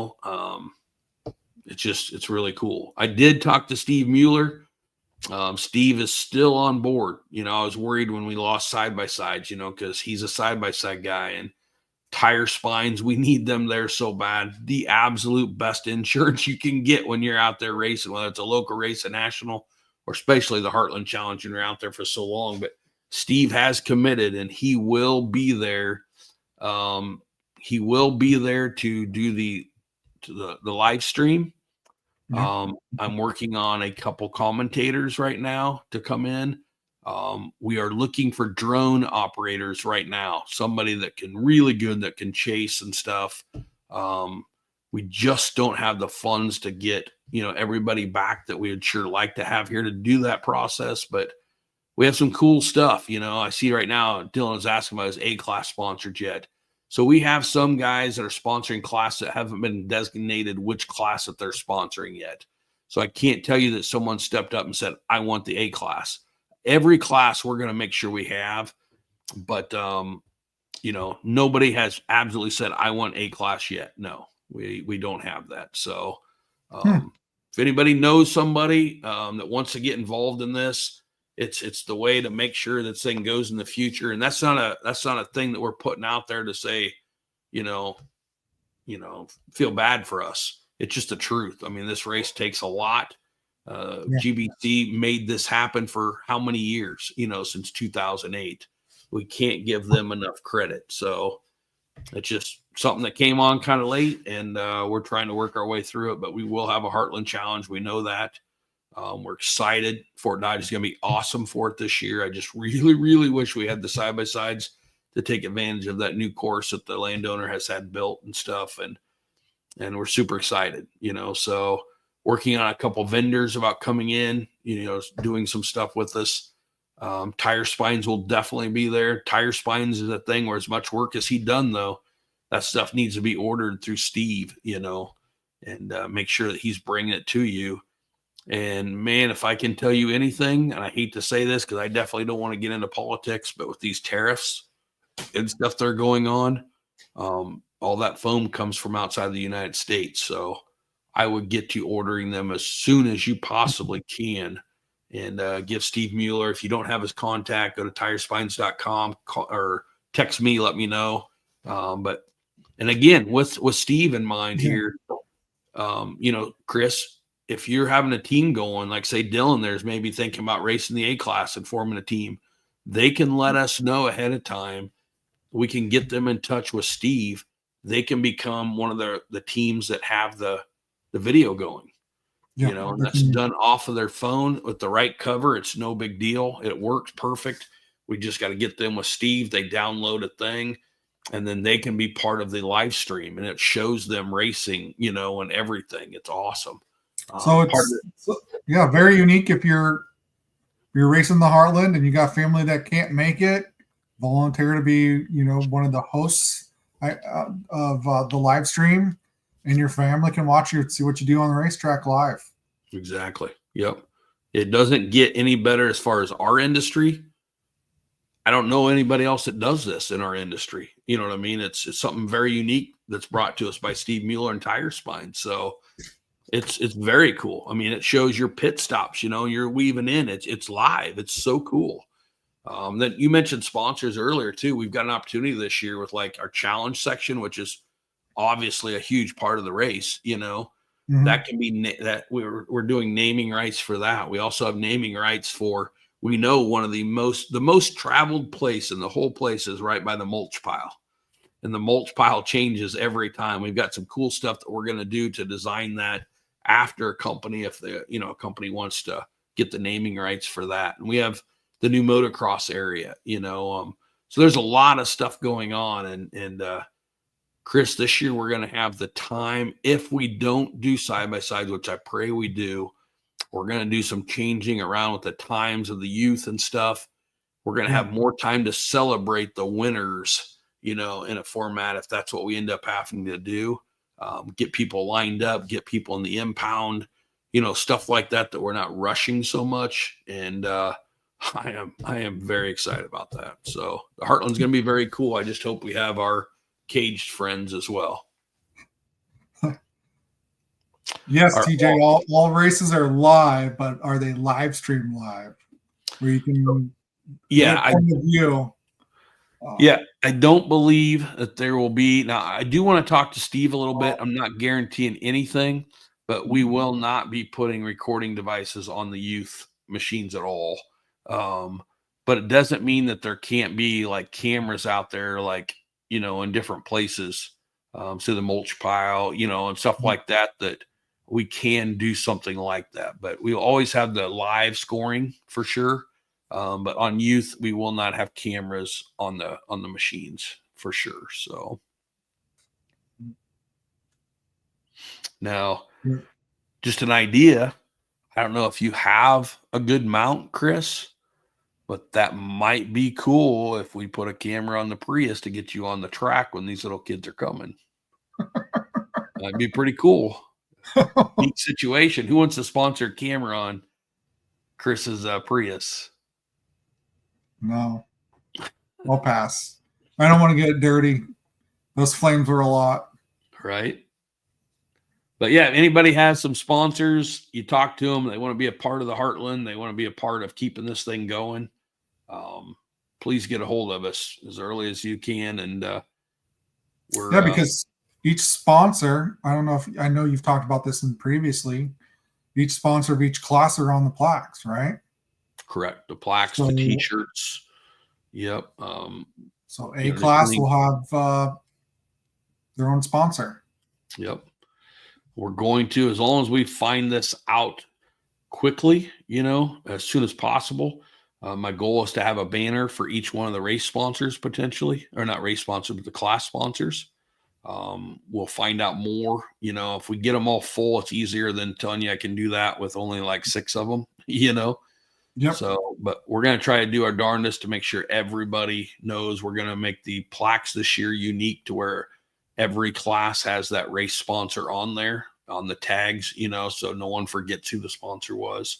It won't just be on the plaques, but it'll be on the name tags, for each class. So yeah, we're trying. If we get a title sponsor, they'll be the only one on the coveted golden corn cobs. So, but yeah, it's the corn cobs are in my building. They were in there last year. Unfortunately, we had to cancel, but we have all the corn cobs available. They're in the garage, ready to go. So, all right. One more question, close it out.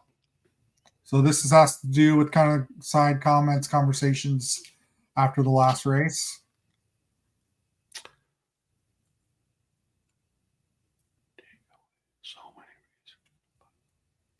So there was a comment, maybe a suggestion that we split the AM and PM, like I do an AM PM race session again, because we had 150 racers at the last race. Gotcha. So we are looking at that. I feel safe telling you that probably will not happen this year. That was our first race of the year. About the time we do that, we could have 90 next race, so I feel like we broke it all down. Chris and I has talked about this. I think Fort Dodge, you do get spread out, but Fort Dodge could be, I'd say Fort Dodge and Murray would probably are twoest that my biggest worry, having that many on the track at one time. The thing is everybody's dealt with the same thing, and I feel comfortable that everybody is good racers and good, can handle it. If we maintain that, I'm not worried about Mount Pleasant. I'm not worried about Weldon. I'm not worried about Corden, Cahokia. I'm not worried about, it's a big enough tracks, we're going to be spread out around. I'm not worried about those. But if we maintain this size, I can tell you that's one thing that we will 100% be looking at for next year, is doing that. So, yeah. And Josh, please thanks. I don't know if he heard before, but please thank Chris. It's his mother-in-law. Is that correct? Yeah. That did the Easter egg hunt for us. So please thank her for us. So everybody appreciated that. Come on, one more question. You only got 2 minutes. You said we had a 2-hour limit, right? For you. So no, that's really all I got. Just appreciate, again, we're just getting back. Appreciate all the racers. We've talked about that, how many. We're still looking for more track crew if people are, willing to help. We had a couple step up this last race, and we sure appreciate it. Yeah, it's important, but thanks to all the track crew, the scoring, the registration girls. A lot of work goes in behind the scenes. That's, going on days before the race and everything, that we're taking time away from families and stuff. And we appreciate all the hard work that everybody puts into it. So, and we've had a couple that's offered some help, for Fort Dodge and, a couple of other races. Typically it's closer to where you live, or if you're going to be there early, but really looking for track sweepers. That's where we really need the help, is the track sweepers. We got 2 of our main track workers that race and stuff. So, yeah, but thanks to everybody. Like I said, first race was almost perfect. Had a lot of good sportsmanship, and it's great seeing people that we haven't seen in years, so it was really cool. No question, but just the last comment for you. Come do a race at the Indiana State Fair. the good eye, huh? Yeah. Well, if we can load everything up in the Prius, we'll be there. Yeah. All right, buddy. Thanks for those that have stuck around. I mean, it was a very good podcast. Lots of details, information. I mean, I'm just thinking, what do we have? 2 weeks until our next race? Yep. I mean, they're gonna come quick. So next week,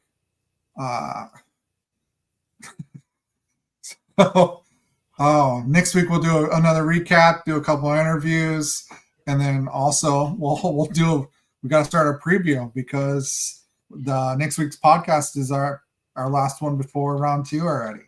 It's true. Yep. They're gonna pop off really quick. So Yep. Yes, they will. thanks, Zach, for encouraging Andy's Prius. Gosh. Shoot. Because I think once we really haven't talked about maybe what's going on in Mount Pleasant either. So maybe touch base on that for those that race both ATV and motorcycles, dirt bikes. That's something else we talk about. Definitely talk more about that. But just so everybody knows really quick, we are stepping up along with, I can't think of the name of the club. I will make sure I have that for next time, but with the motorcycle club. Iowa Enduro Riders, isn't it? No, that's the association, but this is the club that puts on the races down at Mount Pleasant. We will be doing a 2-day show there because it's an amateur qualifier for the amateur nationals this year being held in Kentucky instead of Indiana. But we will be doing ATVs on Saturday and we will be doing dirt bikes on Sunday. So I know some of our guys that's heard about it through the grapevine are excited that also play with the dirt bikes and race them here and there. A lot of our people, I think, will actually be bringing them and having fun. So it is an amateur qualifier. So we'll talk about more and have more details and stuff. But basically, if you go to the Iowa Enduro Riders Association, Chris, all the classes are right there that we will be doing. So all of them? Yeah, pretty much. We're going to run it just like their show. Yeah. Okay. I'm not too worried about that. I mean, I got the track covered, Chris. Okay. Does that mean I have scoring? What's that? Does that mean I'm in charge of scoring? It means I get to help you with scoring. Oh, great. Yeah. So, yeah, we do have a lot to talk about still, a lot coming up. I just wish that we were talking about all this with our side-by-sides, in mind too. So, yeah. I did hear one quick piece today, talking with a couple individuals. There's definitely a need out there, and I think there's some people probably looking into it, and that is trying to form, I'll call it an AMA for side-by-sides. And if that happens, that could be a really good thing, maybe we start getting some pull and doing things right in the side-by-side world as far as the promoting and the safety, I can tell you first and foremost, one of the things that's killing us is I call them the outlaw races that are throwing stuff together and just have the crazy videos out there. It's about doing everything right now if we're going to keep the side-by-sides going. So, but anyway, we got a lot to talk about in the future for sure. But, speaking of the future, we talking about Power Sports Share. I'm hoping we can get Hunter on here next week with RJ Power Sports up there in Fort Dodge, our title sponsor for the Fort Dodge race. So we'll try to get Hunter on here quick next week too to mention that. So they're just right around the corner up there, probably 5 miles from the track. So it's cool having moving RJ, not moving them, but adding, the Fort Dodge track or the Fort Dodge facility or location to the Ottumwa location. So they're doing very well up there. And if you remember last year, we had to postpone that race till Sunday. They were nice enough to throw together an open house for us. And a lot of our people went over there to that open house and got to enjoy seeing the new RJ Power Sports in Fort Dodge. So, yep. Well, we're only 56 minutes away. Do you want to try making a 3-hour podcast? There's a lot to talk about yet. There is. we haven't talked, touched about the Dalton 90. That was basically, no really event. The Jason Mickelson Century 21 Dalton 90 Mini Challenge. But yeah, they have their first event next race. Yep. What is that event? Let's do it. Let's just let's do our 10 o'clock. Can of worms? Oh, it'll be the adult 90. Well, I guess we're just calling it the 90 challenge, right? Yep. Going to take place in the center of the racetrack. Yeah, we got to make sure, number one, that they've still got that stuff in the center. Chris, I'm going to run up there this weekend and take a look at the facility and stuff on, I know we've lost some timber where that new motocross was. Just going to get everything tied together so we can move quicker, and once we get up there to build the track. That's one thing I'll look at and might have a little bit more to throw at you, as far as knowing how that's set up now. So, yeah. Cool. Lots going on, lots of moving parts. Yeah. Very cool. Well, I'm excited. A lot going on. We're definitely not going to be bored. That's for sure. No. So all right. Well, I'm sure we'll talk tomorrow. Yeah. Sounds good. I just seen Joe Muller's name. Did you happen to see our live update from down there? Can't say I did. I was pretty busy. If you have not seen it, Chris, or anybody else has not seen it, go to the Facebook and look at it. We had a guest star in that. It's right at the beginning, so you don't have to watch 5 minutes. But Joe Mueller was putting on a show for us, and I know his mom was really proud of it. But it might be something you want to check out and be prepared to get a good smile in. So good. Maybe we can get him to pose for us and put one in the background. So I will say that we got our first Heartland women's class entry. Crash and Bash. Where did that come from? Shay Gilbert's team. Okay. Say that right. Nope, that's awesome because I'm glad you mentioned that. Today I just had a gentleman contact me, hadn't seen the women's class listed, and I can't remember if they have 1 or 2 teams, and I think they're here in Iowa. I can't remember where it was, but new to us, I think, but was just making sure, and I thought there was either 2 women or 2 women's teams, and I might be wrong there, but yeah, I was making sure. So that's really cool to see, we're liable to have 3 or 4 maybe teams, if that's already a couple, 2 to 3, and then Shay's team. And yeah, Mike's not on that team, is he? Make sure. So no. Make sure he wasn't going to put a wig on or something and try to do this, so, but cool. No, I'm glad to hear that. We just seen 10 people in the 10 women's in the, in the women's class. So yeah, that's it's definitely looking up. I mean, that's huge. So what is that payout? 500 for the women's class? I think I just was looking. Yeah, it's very important to say this when we talk about payouts for amateurs. Being an AMA event, I don't think any event should ever do it. It should be a stepping stone, but AMA event, no amateurs can be paid. But when we actually wrote the rules with AMA for team race, and we are the only AMA team race in the country, okay? And so when we wrote the rules for that, because it doesn't affect your, so to speak, your ranking, as far as an A rider, B rider type thing, because you can mix them up.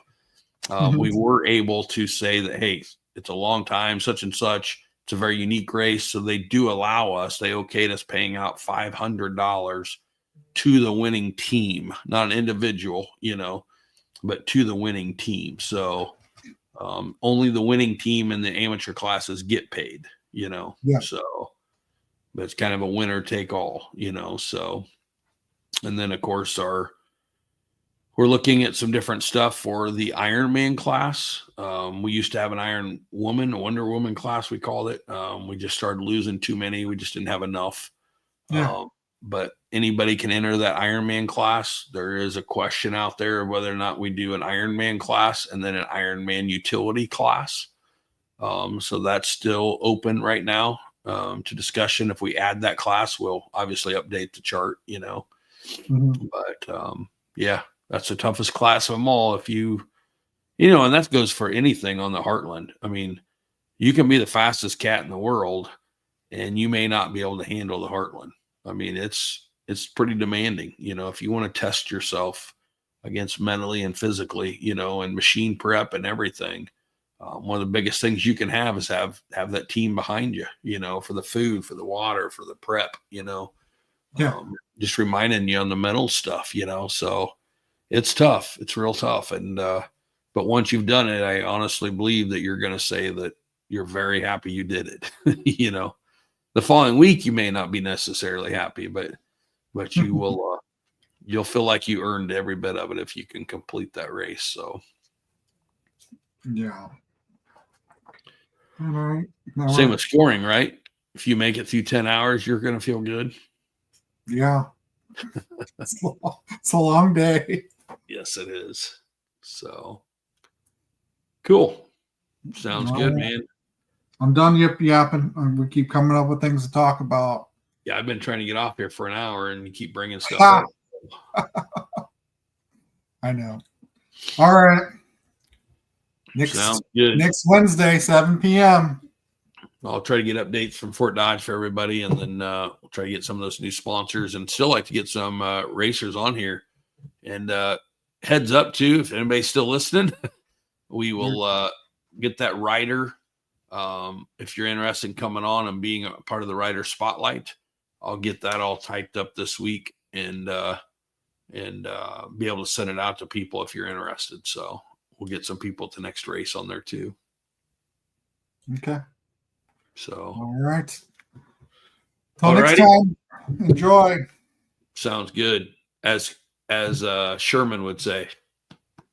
Peace.